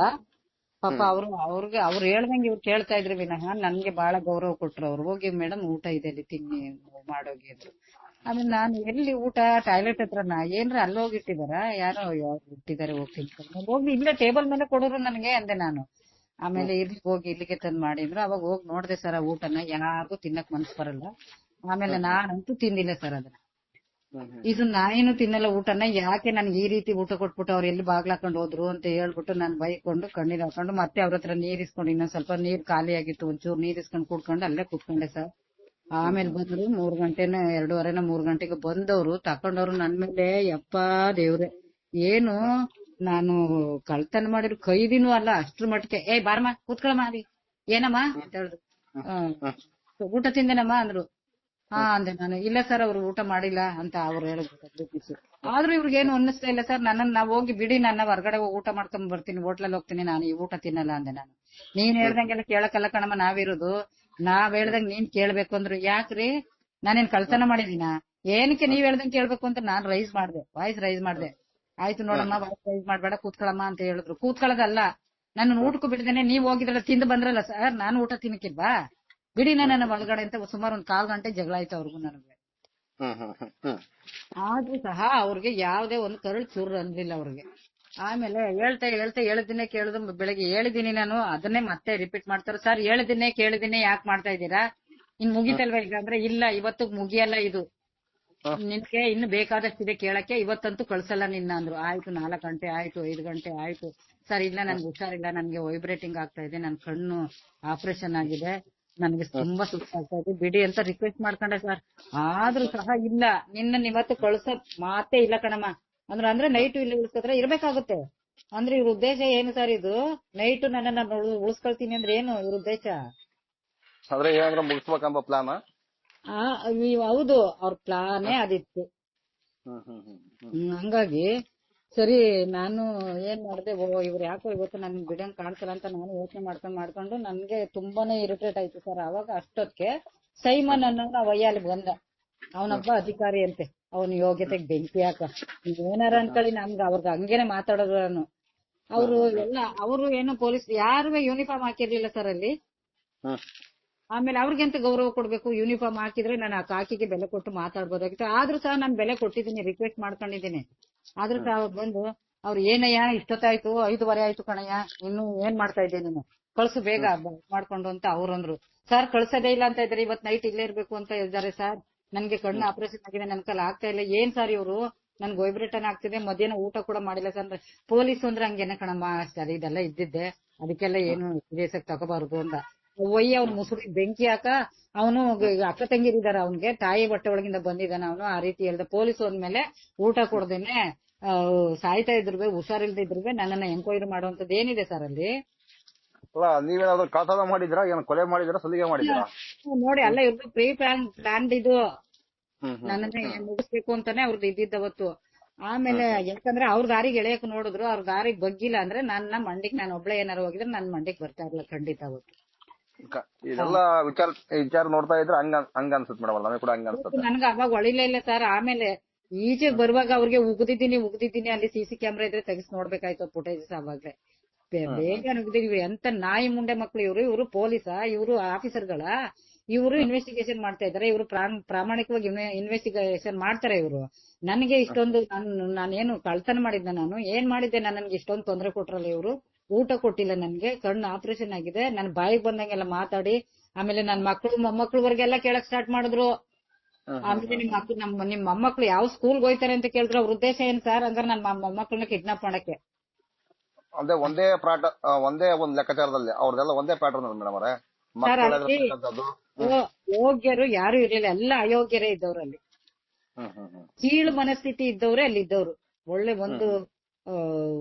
ಒಳ್ಳೆ ದೊಡ್ಡತನ ಅವರಲ್ಲೊಂದು ಒಂದು ಧರ್ಮವಾಗಿ ಪ್ರಾಮಾಣಿಕತೆ ಅನ್ನೋದು ಯಾರಲ್ಲೂ ಇರ್ಲಿಲ್ಲ ಅಲ್ಲಿ ನಾನ್ ನೋಡಿದ ಮಟ್ಟಿಗೆ. ಆಮೇಲೆ ಕೆಳಗಡೆ ನಿಂತಿದ್ರಲ್ಲ ಸೆಂಟ್ರಿಗಳು, WPCಗಳು, ಪಾಪ ಅವ್ರ ಪಾಡ್ಗ ಅವ್ರು ಹೇಳ್ದಂಗೆ ಕೇಳ್ಕೊಂಡ್ ನಿಂತಿದ್ರು ಅಷ್ಟೇ. ಹಂಗ್ ಮಾಡಿ ಸೈಮನ್ ಸರ್ ಬಂದು ಹೋದ್ಮೇಲೆ ಸರ್ ಅವಾಗ ನಾನು ಎದ್ದೆ ಮೇಲಕ್ಕೆ ನಾನ್ ಯಾವ್ದೇ ಕಾರಣಕ್ಕೂ ಕೂತ್ಕೊಳ್ಳಲ್ಲ, ನಾನು ಹೋಗ್ಲೇಬೇಕು, ನಾನು ಇನ್ನೇನು ಹೇಳಿಕೆ ಕೊಡಲ್ಲ, ನನ್ನ ಹೇಳಿಕೆನೆ ಕೊಡಲ್ಲ, ನನ್ನನ್ನು ಬಿಟ್ಬಿಡಿ ನಾನು ಹೋಯ್ತೀನಿ ಅಂತ ಎದ್ದು ಹೋದೆ ಸರ್. ಡೋರ್ ಹತ್ರ ಹೋದ್ರೆ WPC ಕೈಲಿ ಹಿಡೀರಿ ಇಟ್ಕೊಳ್ರಿ ಹಿಡೀರಿ ಅಂತ ಆರ್ಡರ್ ಮಾಡಿದಾಗ WPC ಬಂದು ರೂಲರ್ ಇಟ್ಕೊಂಡು ಅಡ್ಡ ನಿಂತ್ಕೊಂಡ್ರು ನನಗೆ ಹೊಡೆಯಕ್ಕೆ. ಅವಾಗ ನನಗೆ ವಿಧಿ ಇಲ್ಲ, ಬಂದು ಕೂತ್ಕೊಂಡೆ ಸರ್. ಕೂತ್ಕೊಂಡಾಗ ನಂದು ಎಲ್ಲ ಬಾಡಿ ಎಲ್ಲ ವೈಬ್ರೇಟಿಂಗ್ ಆಗ್ತಾ ಇತ್ತು. ಸೈನ್ ಮಾಡಿ ಅಂದ್ರೆ ಇಲ್ಲ ನಾನು ಮಾಡಲ್ಲ, ನಾನು ಓದ್ಬಿಟ್ಟೆ ಸೈನ್ ಮಾಡ್ಬೇಕು, ನನ್ ಕೈಲಿ ಸೈನ್ ಮಾಡೋಕ್ಕೂ ಆಗ್ತಾ ಇಲ್ಲ, ನನ್ಗೆ ಓದಕ್ಕೂ ಆಗ್ತಾ ಇಲ್ಲ, ಬೇಕಾದ್ರೆ ನಾಳೆ ಬಂದು ಸೈನ್ ಮಾಡ್ತೀನಿ, ನಾನ್ ಮಾಡಲ್ಲ ಅಂದೆ. ಆದ್ರೂ ಕೂಡ ನಿಮ್ ಸೈನ್ ಮಾಡಿಲ್ಲ ಅಂದ್ರೆ ನಾನು ಯಾವ್ದೇ ಕಾರಣಕ್ಕೂ ಕಳ್ಸಲ್ಲ ಕಣಮ್ಮ, ಸೈನ್ ಮಾಡ್ಲೇಬೇಕು ಅಂದ್ರು. ಸರಿ ನಾನು ಜೋರಿ ಇಲ್ಲ ನಾನ್ ಮಾಡೋದೇ ಇಲ್ಲ, ನನ್ನನ್ನು ಯಾಕೆ ಕೂಡಕೊಂಡಿದ್ದೀರಾ, ನನ್ ಕೈಲಿ ಆಗೋದಿಲ್ಲ, ನಾನು ಹೋಗ್ಬೇಕು, ನೀನ್ ಯಾವನಯ್ಯ ನನ್ನನ್ನು ಕೂಡಕಳಕ್ಕೆ ಹಿಂಗೆ ಸರ್ ಜೋರಾಗಿ ಗಲಾಟೆ ಮಾಡ್ದೆ ನಾನು. ಆಗ ಕೆಳಗಡೆ ಇದ್ರಲ್ಲ ನಮ್ ಲೇಡೀಸ್ ಇಬ್ರು ಬಂದಿದ್ರಲ್ಲ, ಅವ್ರು ಮೇಲ್ ಬಂದು ಅವ್ರು ಹೊರಗಡೆಯಿಂದ ಬಾಗಿ ತೆಗ್ಸಿದಾರೆ. ತೆಗ್ಸದ್ಮೇಲೆ ನಾನು ಈಚೆ ಬರಕ್ ಬಂದಾಗ ಇವ್ರು ಏನ್ ಹೇಳಿದ್ರು, ಸೈನ್ ಆಗ್ತಾ ಇಲ್ಲ ಕಣಮ್ಮ, ನೀವು ಬಂದ್ರಿ ಒಳಗಡೆಗೆ, ನೀವ್ ಯಾರು ಅಂತ ಹೇಳಿದ್ರು, ಹಿಂಗೆ ಅಂತ ಹೇಳಿದಾಗ ಸೈನ್ ಹಾಕಿ, ಇಲ್ಲ ಅಂದ್ರೆ ನೀವು ಸೈನ್ ಹಾಕಿಲ್ಲ ಅವ್ರು ಸೈನ್ ಹಾಕಿ ಅಂದ್ರು. ಇಲ್ಲ ಮೇಡಮ್ ನೀವ್ ಹಾಕ್ಬಿಡಿ, ಸೈನ್ ಹಾಕ್ಬಿಡಿ ಹೋಗೋಣ ನಾವು ಅಂತಂದ್ರು. ಸರಿ ಅಂದ್ಬಿಟ್ಟು ಮಾತು ಕೇಳ್ಕೊಂಡು ಒಂದು 8 ಪೇಜ್ಗೆ 8 ಪುಟಗಳು ಮಾಡಿದ, ಒಂದು 14-15 ಪುಟಗಳಿದ್ವೇನೋ, 8 ಹಾಳೆಗಳಲ್ಲಿ 7-8 ಹಾಳೆಗಳಲ್ಲಿ ಅವಕ್ಕೆಲ್ಲ ಸೈನ್ ಹಾಕೊಂಡ ಸರ್. ನಾನು ನನ್ನ ಕೈಲಿ ಆದಂಗೆ ಗೀಚ್ಬಿಟ್ಟು ಸೈನ್ ಎದ್ ಬಂದೆ ಸರ್. ಬರುವಾಗ ಅವ್ರಿಗೆ ಚೆನ್ನಾಗಿ ಬೈಕೊಂಡೆ ಬಂದಿದ್ದೀನಿ. ಅಲ್ಲಿ ಎಲ್ರು ನನ್ನೇ ನೋಡವ್ರೆ ಸರ್, ನಾನು ಅಷ್ಟೊಂದು ಬೈದಿದ್ದೀನಿ, ರೇಗಾಡಿದ್ದೀನಿ. ಅವ್ರೇನು ಆಮೇಲೆ ಒಂದು ಹಾಸ್ಪಿಟ್ಲದ ವ್ಯಾನ್ ತಂದು ನಿಲ್ಸ್ಕೊಂಡಿದ್ರಲ್ಲಿ. ಯಾಕಂದ್ರೆ ನಾನು ಒಬ್ಳೆ ಅಲ್ಲಿ ಇದ್ದವಳು, ಬೇರೆಯವ್ರು ಯಾರು ಇರ್ಲೇ ಇಲ್ಲ, ಯಾರು ಸಾಕ್ಷಿ ಗೀಕ್ಷಿ ಹೇಳೋ ಬರೋರು ಕಂಪ್ಲೇಂಟ್ ಕೊಡೋರು ಯಾರು ಇರ್ಲಿಲ್ಲ. ಇವ್ರು ಬಿಟ್ರೆ, ಅವ್ರು ಎಂಕ್ವೈರಿ ಮಾಡೋರು ಬಿಟ್ರೆ ನಾನೊಬ್ಳು, ಮತ್ತೆ ನನ್ ಜೊತೆಲಿ ಬಂದಿದ್ದವ್ರು ಇಬ್ಬರೇ ಇದ್ದವ್ರು. ಆಗ ಇವ್ರು ಏನು ಅಂದ್ರೆ, ಅಲ್ಲಿ ನನ್ಗೆ ಏನಾರು ಆಗಿ ತಲೆ ಸುತ್ತ ಬಂದ್ ಬಿದ್ದಿದೆ ಅಂತ ಇವ್ರು ಏನಾರ ಮಾಡ್ಬಿಟ್ಟು ಹಾಸ್ಪಿಟ್ಲ್ ತಕೊಂಡ್ ಹೋಯ್ತೀವಿ ಅಂದ್ಬಿಟ್ಟು ಆ ವೆಹಿಕಲ್ ಅಲ್ಲಿ ತಕೊಂಡ್ ಹೋಗ್ಬಿಟ್ಟು ನನ್ನ ಅಲ್ಲಿ ಏನಾರ ಮಾಡಿ ಸಾಯಿಸಿ ಗೊತ್ತಿಲ್ಲ ನಮ್ಗೆ ಅನ್ನೋ ಒಂದ್ ಕತೆ ಕಟ್ಟಕ್ ಮಾಡಿದ್ರಿ ಇವ್ರು. ಹೌದೌದು, ಅದೇ ತರನೇ ಕಾಣ್ತಕ್ಕಂಥದ್ದು ಮೇಡಮ್. ಅಲ್ಲ ಇವ್ರು ವಸಂತ ಗಿಳಿಯಾರ್ ಕೈಲಿ ಹೇಳ್ತೀವಿ, ಅವ್ರ ನಂಬರ್ ಕೊಡ್ತೀವಿ, ಅವ್ರನ್ನ ಪರಿಚಯ ಮಾಡಿಸ್ಕೊಡ್ತೀವಿ, ನಿಮ್ಗೆ ಪೂರ್ ಕಂಡೀಷನ್ ಅಲ್ಲಿ ಇದ್ದೀರಿ, ನಿಮ್ಗೆಲ್ಲ ಸಹಾಯ ಮಾಡಿಸ್ಕೊಡ್ತೀವಿ ಅಂದವ್ರು, ನಾನ್ ಅದಕ್ಕೆ ಒಪ್ಪದೇ ಇದ್ದಾಗ ಇದೆಲ್ಲಾ ಕ್ರಿಯೇಟ್ ಮಾಡ್ಕೊಂಡ್ರಲ್ಲ ಸರ್ ಇವ್ರು. ಅಲ್ಲ ಮೇಡಮ್, ಇಂಥವ್ರ ಕಡೆಯಿಂದ SIT ರಿಪೋರ್ಟ್ ಈಗ ಕರೆಕ್ಟ್ ಆಗಿ ಬರ್ತದಂತ ತಿಳ್ಕೊಬೇಕಾ ಹೆಂಗ್ ಮೇಡಮ್? ನಾನು ಅಲ್ಲಿಂದ ಬಂದ್ಮೇಲೆ ಕೆಲವು ಮಾಧ್ಯಮಗಳಲ್ಲಿ ಮಾತಾಡಿದ್ದೀನಿ, ಯಾವುದೇ ಕಾರಣಕ್ಕೂ SIT ಅವ್ರ ಕಡೆಯಿಂದ ಸೌಜನ್ಯ ನ್ಯಾಯ ಸಿಗುದಿಲ್ಲ. ನಾನು ಸೌಜನ್ಯ ಅಂತಾನು ಗೊತ್ತಿರ್ಲಿಲ್ಲ, ನನ್ನ ಕಣ್ಣಿಗೆ ಕಂಡ ವಿಷಯನ ಒಂದು ವಿಷಯನ ಅವ್ರು ಹೇಳಿದ್ರೆ ಅವರು ಸರಿಯಾಗಿ ಅದನ್ನ ತಕೊಂಡಿಲ್ಲ, ಅದನ್ನ ಅವ್ರ ಮನ್ಸಿಗೆ ಬಂದಂಗೆ ಏನೇನೋ ಅಲ್ಲಿ ಟೈಪ್ ಮಾಡ್ಕೊಬಿಟ್ಟು ನನ್ನ ಕೈಲಿ ನಾನ್ ಬಲವಂತ ಮಾಡಿ ಸೈನ್ ಮಾಡಿಸ್ಕೊಂಡಿದ್ದಾರೆ. ಇವರಿಂದ ಯಾವುದೇ ಅಲ್ಲಿ ಯಾವನೇ ಯೋಗ್ಯತೆ ಉಳ್ಳವನು, ಆ ಕೆಲಸಕ್ಕೆ ಅರ್ಹನಾದವನು, ಯೋಗ್ಯನಾದವನು ಯಾವ ಅಧಿಕಾರಿನೂ ಇರ್ಲಿಲ್ಲ ಅಲ್ಲಿ. ಅಲ್ಲ ನೀವ್ ಯಾವಾಗ ಅಲ್ಲ ಮೇಡಮ್, ನೀವ್ ಯಾವಾಗ ಹೇಳಕ್ಕೆ ಕೊಟ್ರೋ ಮಾಧ್ಯಮದ ಮುಖಾಂತರ ಕೊಟ್ರಲ್ಲ, ಅವಾಗಿಂದ ಇವರು ಮೋಹಂತಿ ಸಾಹೇಬ್ರು ಕರೆಕ್ಟ್ ಆಗಿ ತನಿಖೆ ಮಾಡಿದ್ರ ಅನ್ಸುತ್ತಾ? ಗೊತ್ತಿಲ್ಲ ಸರ್, ಅದು ನಾನು ಮೊಹಂತಿ ಸರ್ಗೆ ಹೋಗಿ ಕಂಪ್ಲೇಂಟ್ ಮಾಡಿದೆ ಇದನ್ನ. ಅವ್ರು ಹೇಳಿದ್ರು, ಮೊಹಂತಿ ಸರ್ಗೆ ಕಾಲ್ ಮಾಡಿದೆ ನಾನು. ಕಾಲ್ ಮಾಡಿದಾಗ ಅವ್ರು ಹೇಳಿದ್ರು, ಬನ್ನಿ ಅಮ್ಮ ಇಲ್ಲಿಗೆ ಬೆಂಗಳೂರಿಗೆ ಬನ್ನಿ ನಮ್ಮ ಆಫೀಸ್ಗೆ ಅಂತ ಹೇಳಿದ್ರು ಅವರು. ನಾನು ಮತ್ತೆ ನನ್ನ ಫ್ರೆಂಡ್ಸ್ ಒಂದಿಬ್ರು ಕರ್ಕೊಂಡು ನಾವು ಅಲ್ಲಿಗೆ ಹೋಗಿದ್ವಿ ಆಫೀಸ್ಗೆ. ಕಂಪ್ಲೇಂಟ್ ಬರೆದು ರೆಡಿ ಮಾಡ್ಕೊಂಡು ನಾನು ಒಂದ್ 5-6 ಪುಟನ ಅವ್ರಿಗೆ ಕೊಟ್ಟು ಬಂದಿದ್ದೀನಿ. ಏನ್ ನಡೀತು, ಅವ್ರ ಎಂತ ಅಯೋಗ್ಯರು ಅನ್ನೋದೆಲ್ಲಾನು ಬರೆದು, ಅವರು ಕೆಲ್ಸದಿಂದನೇ ಅವ್ರನ್ನ ವಜಾ ಮಾಡ್ಬೇಕು ಅಂತಾನೆ ಬರ್ದಿದ್ದೀನಿ. ಅವಾಗಿಂದ ಆದ್ರೆ ತನಿಖೆ ಕರೆಕ್ಟ್ ಆಗಿರ್ಬೋದು ಒಂದ್ ಕಡೆ, ಅದಕ್ಕೋಸ್ಕರ ಇವರು ರಿಪೋರ್ಟ್ ಹೊರಗೆ ಆಗ್ತಾ ಇಲ್ಲ, ರಿಪೋರ್ಟ್ ಬಂದ್ರ ಸಮೇತ ಹೊರಗೆ ಆಗ್ತಾ ಇಲ್ಲ ಅಲ್ವಾ? ಇರ್ಬೋದು, ಮೋಸ್ಟ್ಲಿ ಹೇಳಕ್ಕಾಗಲ್ಲ ಸರ್ ಹೆಂಗೆ ಅಂತ. ಯಾಕಂದ್ರೆ ಇವತ್ತಿನ ಸರ್ಕಾರ ಇದೆ ಅಲ್ಲ, ಸತ್ಯ ಏನಾರ ಬೆಳಕು ಬರ್ತಾ ಇದ್ರು ಅದಕ್ಕೊಂದು ಅಡ್ಗೋಲ್ ಹಾಕಿ ಅದನ್ನ ಉಲ್ಟಾ ಮಾಡಿಸ್ತಾನೆ DK ಶಿವಕುಮಾರ್. ಪಕ್ಕಾ ಅವನು ಬರೀ ಎಲ್ಲ ಉಲ್ಟಾ ಪಲ್ಟಾ ಮಾಡಿನೇ. ಇವಾಗ ಅವನ್ಗೆ ನನ್ಗೆ ದುಡ್ಡಿನ ಆಸೆ ಏನು ಇಲ್ಲ, ನಾನು ಎಲ್ಲೂ ದುಡ್ಡು ಅದು ಇದು ಆಸ್ತಿ ಆಸೆ ಏನು ಇಲ್ಲ ಅಂತ ಹೇಳಿಕೆ ಕೊಡ್ತಾನೆ ಮೀಡಿಯಾಗಳ ಮುಂದೆ. ಬಟ್ ಇವನು ಇಲ್ಲಿವರೆಗೂ ಮಿಲಿಯನ್ ಕೋಟಿ ಗಟ್ಲೆ ಆಸ್ತಿ ಮಾಡ್ಕೊಂಡಿದ್ದಾನೆ. ಎಲ್ಲಿಂದ ಬಂತು? ನಮ್ ತಂದೆ ಸಂಪಾದನೆ ಮಾಡಿ ಇಟ್ಬಿಟ್ಟೋಗ. ಇವ್ರ ತಂದೆ ಸಂಪಾದನೆ ಅದೆಲ್ಲಾನು ಇವ್ರ ತಂದೆ ಸಂಪಾದನೆ ಮಾಡಕ್ಕೆ ಇವ್ರ ತಂದೆ ಕಾಡುಗಳಲ್ಲಿ ಹೋಗಿ ಬೇಟೆ ಆಡ್ಕೊ ಬತ್ತಿದ್ದಾಗ ನಾವು ಆ ಕಡೆಯವ್ರೆ, ಅದರಿಂದ ನನ್ಗೆ ಸ್ವಲ್ಪ ವಿಚಾರ ಗೊತ್ತು. ಆಮೇಲೆ ಎಲ್ಲಾ ಭತ್ತ ಬೆಳೆಯೋರ ಹತ್ರ ಎಲ್ಲ ಹೋಗಿ ಭತ್ತ ಕಲೆಕ್ಟ್ ಮಾಡೋದು ಇದೆಲ್ಲ ಮಾಡೋದೆಲ್ಲ ಇತ್ತು. ತೀರಾ ಪೂರ್ ಕಂಡೀಷನ್ ಎಲ್ಲ ಇದ್ರು ಅವರು. ಅಂತವ್ರು ಎಲ್ಲಿ ಸಂಪಾದನೆ ಮಾಡ್ಬಿಟ್ಟಿದೆ ಅವ್ರ ಅಪ್ಪ. ಇವಾಗ ಇಷ್ಟೊಂದು ಅವನ್ ಮನೇಲಿ ಬೆಳ್ಳಿ ಉಯ್ಯಾಲೆ ಇದೆ, ನಾನ್ ಕಣ್ಣಾರೆ ನೋಡಿದೀನಿ ಹೋಗಿದಾಗ ಸದಾಶಿವ ನಗರ. ಇಷ್ಟೆಲ್ಲಾನು ಅವ್ರಪ್ಪ ಸಂಪಾದನೆ ಮಾಡಿ ಇಟ್ಟಿದ್ನ DK ಶಿವಕುಮಾರ್ ಅವ್ರಪ್ಪ. ಈ ವಯ್ಯ ಏನೇನ್ ಸುಳ್ಳು ಹೇಳ್ತಾನೆ, ಏನೇನೆಲ್ಲ ಮಾಡಿ ಸಂಪಾದನೆ ಮಾಡಿ ಇಟ್ಕೊಂಡವನು. ಈಗ ಬಡವ್ರ ಹೊಟ್ಟೆ ಮೇಲೆ ಹೊಡೆದು ಬಡವ್ರ ತೆರಿಗೆ ಹಣ ನುಂಗಿ ನೀರ್ ಕುಡ್ದಿರು ಅಂತ ದೊಡ್ಡ ಕಳ್ಳ ವಯ್ಯ. ಯಾರು? ಶಿವಕುಮಾರ್, DK ಶಿವಕುಮಾರ್. ಈಗ ಎಷ್ಟೇ ಜನ ಈಗ ನೋಡಿ ಸ್ಟಾಫ್ ನರ್ಸ್ ಗಳೆಲ್ಲನೂ ನಾನು ಎಂತದ್ದು ಇದ್ ಮಾಡ್ತೀನಿ ಏನು ಕನ್ಫರ್ಮ್ ಮಾಡ್ತೀನಿ ಒಂದು ಗೌರ್ಮೆಂಟ್ ಕೆಲ್ಸಕ್ಕೆ ಇವಾಗ ಕಾಂಟ್ರಾಕ್ಟ್ ಬೇಸಿಸ್ ಇದ್ದಾರಲ್ಲ ಅವ್ರನ್ನೆಲ್ಲನೂ ಗೌರ್ಮೆಂಟ್ ಹುದ್ದೆಗೆ ಇದ್ ಮಾಡ್ತೀನಿ ಅಂತೆಲ್ಲ ಹೇಳಿ ಭರವಸೆ ಕೊಟ್ಟು ವೋಟ್ ಹಾಕಿಸ್ಕೊಂಡ ಅವಾಗ ನಮ್ ಕಡೆ ಇರುವಂತ ಸ್ಟಾಫ್ ನರ್ಸ್ ಮಕ್ಕಳೆಲ್ಲ ಹೆಣ್ಮಕ್ಳೆಲ್ಲ ಪಾಪ ಎಷ್ಟು ಗೋಳಾಡ್ತಾರೆ ಹಿಂಗೆಲ್ಲ ಸುಳ್ಳು ಹೇಳಿ ಫ್ರೀಡಂ ಪಾರ್ಕ್ ಅಲ್ಲಿ ಬಂದು ಭಾಷಣ ಮಾಡಿ ನಿಮ್ಮನ್ನೆಲ್ಲನೂ ಪರ್ಮನೆಂಟ್ ಮಾಡ್ತೀವಿ ಅಂತೆಲ್ಲ ಭರವಸೆ ಕೊಟ್ಟು ಎಲ್ಲಾರ ಕೈಲಿ ವೋಟ್ ಹಾಕಿಸ್ಕೊಂಡ್ ಗೆದ್ದವನವ್ನು ಕಳ್ಳ. ಇವನು ಅಲ್ಲ ನೀವು ಒಬ್ಬ ಮುಖ್ಯಮಂತ್ರಿ ಮೇಲೆ ಇಷ್ಟೊಂದು ಅಪವಾದ ಹೊರಿಸ್ತಾ ಇದ್ರಿ. ಕೇಳಿ ನನ್ ಕರೆಸ್ಲಿ, ನಾನು ಅವಾಗ ಆವತ್ತು ನಮ್ಮ ಮನೇಲಿ 6 ವೋಟ್ ಹಾಕಿದೀವಿ ಕಾಂಗ್ರೆಸ್ಗೆ. ಕಾಂಗ್ರೆಸ್ ಇದ್ದಾಗ ಈಗ ಬಂದಾಗ ಈಗ 3 ವರ್ಷ ಆಯ್ತಾ ಬರ್ತಾ ಇದೆ, 3 ವರ್ಷ ಆಯ್ತು, ನಾವು 6 ವೋಟ್ ಹಾಕಿದೀವಿ. ನನ್ಗೆ ಹೊಟ್ಟೆ ಉರಿ ಅಲ್ವಾ ಸರ್? ಇಲ್ಲ, ನನ್ನನ್ನ ಇಷ್ಟೆಲ್ಲ ಶಿಕ್ಷೆ ಕೊಡುವಾಗ ಇವನೇನಾರು ಕೇಳದ್ನಾ? ಹೇಳ್ತೀನಿಲ್ಲ, ಇವಾಗ ಕರ್ಸ್ ಕೇಳಿ ಅವ್ರನ್ನ ಡಿಸ್ಮಿಸ್ ಮಾಡಿಸ್ರಿ ಇವ್ನಿಗೆ ತಾಕತ್ತಿದ್ರೆ. ಇವ್ರಿಗೆ ನನ್ ಕಡೆಯಿಂದ ವೋಟ್ ಹೋಗಿದೆ, ಇವ್ನಿಗೆ ಸೀಟ್ ಸಿಕ್ಕಿದೆಲ್ಲ, ಇವನಿಂದ ನನಗೇನು ಏನಿಲ್ಲ ಅದು ಇಲ್ವಾ? ಮತ್ತೆ ನಾನು ಅವಳಿಗೆ ವಯ್ಯನ್ಗಿಂತ 1-2-3 ವರ್ಷ ದೊಡ್ಡವಳು, ಆದ್ರೂ ನಾನು ಹಂಗ್ ಬೈತೀನಿ, ಗೊತ್ತಿದೆ ನನ್ಗೆ. ನನ್ ಬೈಯ ಪ್ರಶ್ನೆ ಅಲ್ಲ, ಇರು ವಿಚಾರ ವಾಸ್ತವ ಹೇಗಿದೆ ಅದನ್ನ ಮಾತಾಡ್ತಾ ಇದ್ದೀನಿ. ಎಲ್ಲಿಂದ ಬತ್ತು ಇವನಿಗೆ ಇಷ್ಟೆಲ್ಲ ಆಸ್ತಿ ಕೇಳ್ತೀನಿ ನಾನು. ಎಲ್ಲ ಸಾರ್ವಜನಿಕ ಪ್ರಶ್ನೆ ಮಾಡ್ಬೇಕು ಇವತ್ತು ಸರ್. ಪ್ರಶ್ನೆ ಮಾಡೋ ಹಕ್ಕು ಇದು, ಸಂವಿಧಾನಿಕ ಹಕ್ಕು ಇದು, ನಮ್ಗೆ ಸಂವಿಧಾನಿಕ ಹಕ್ಕು ಇದು. ಯಾರು ಎದುರ್ಕೋಬೇಕು.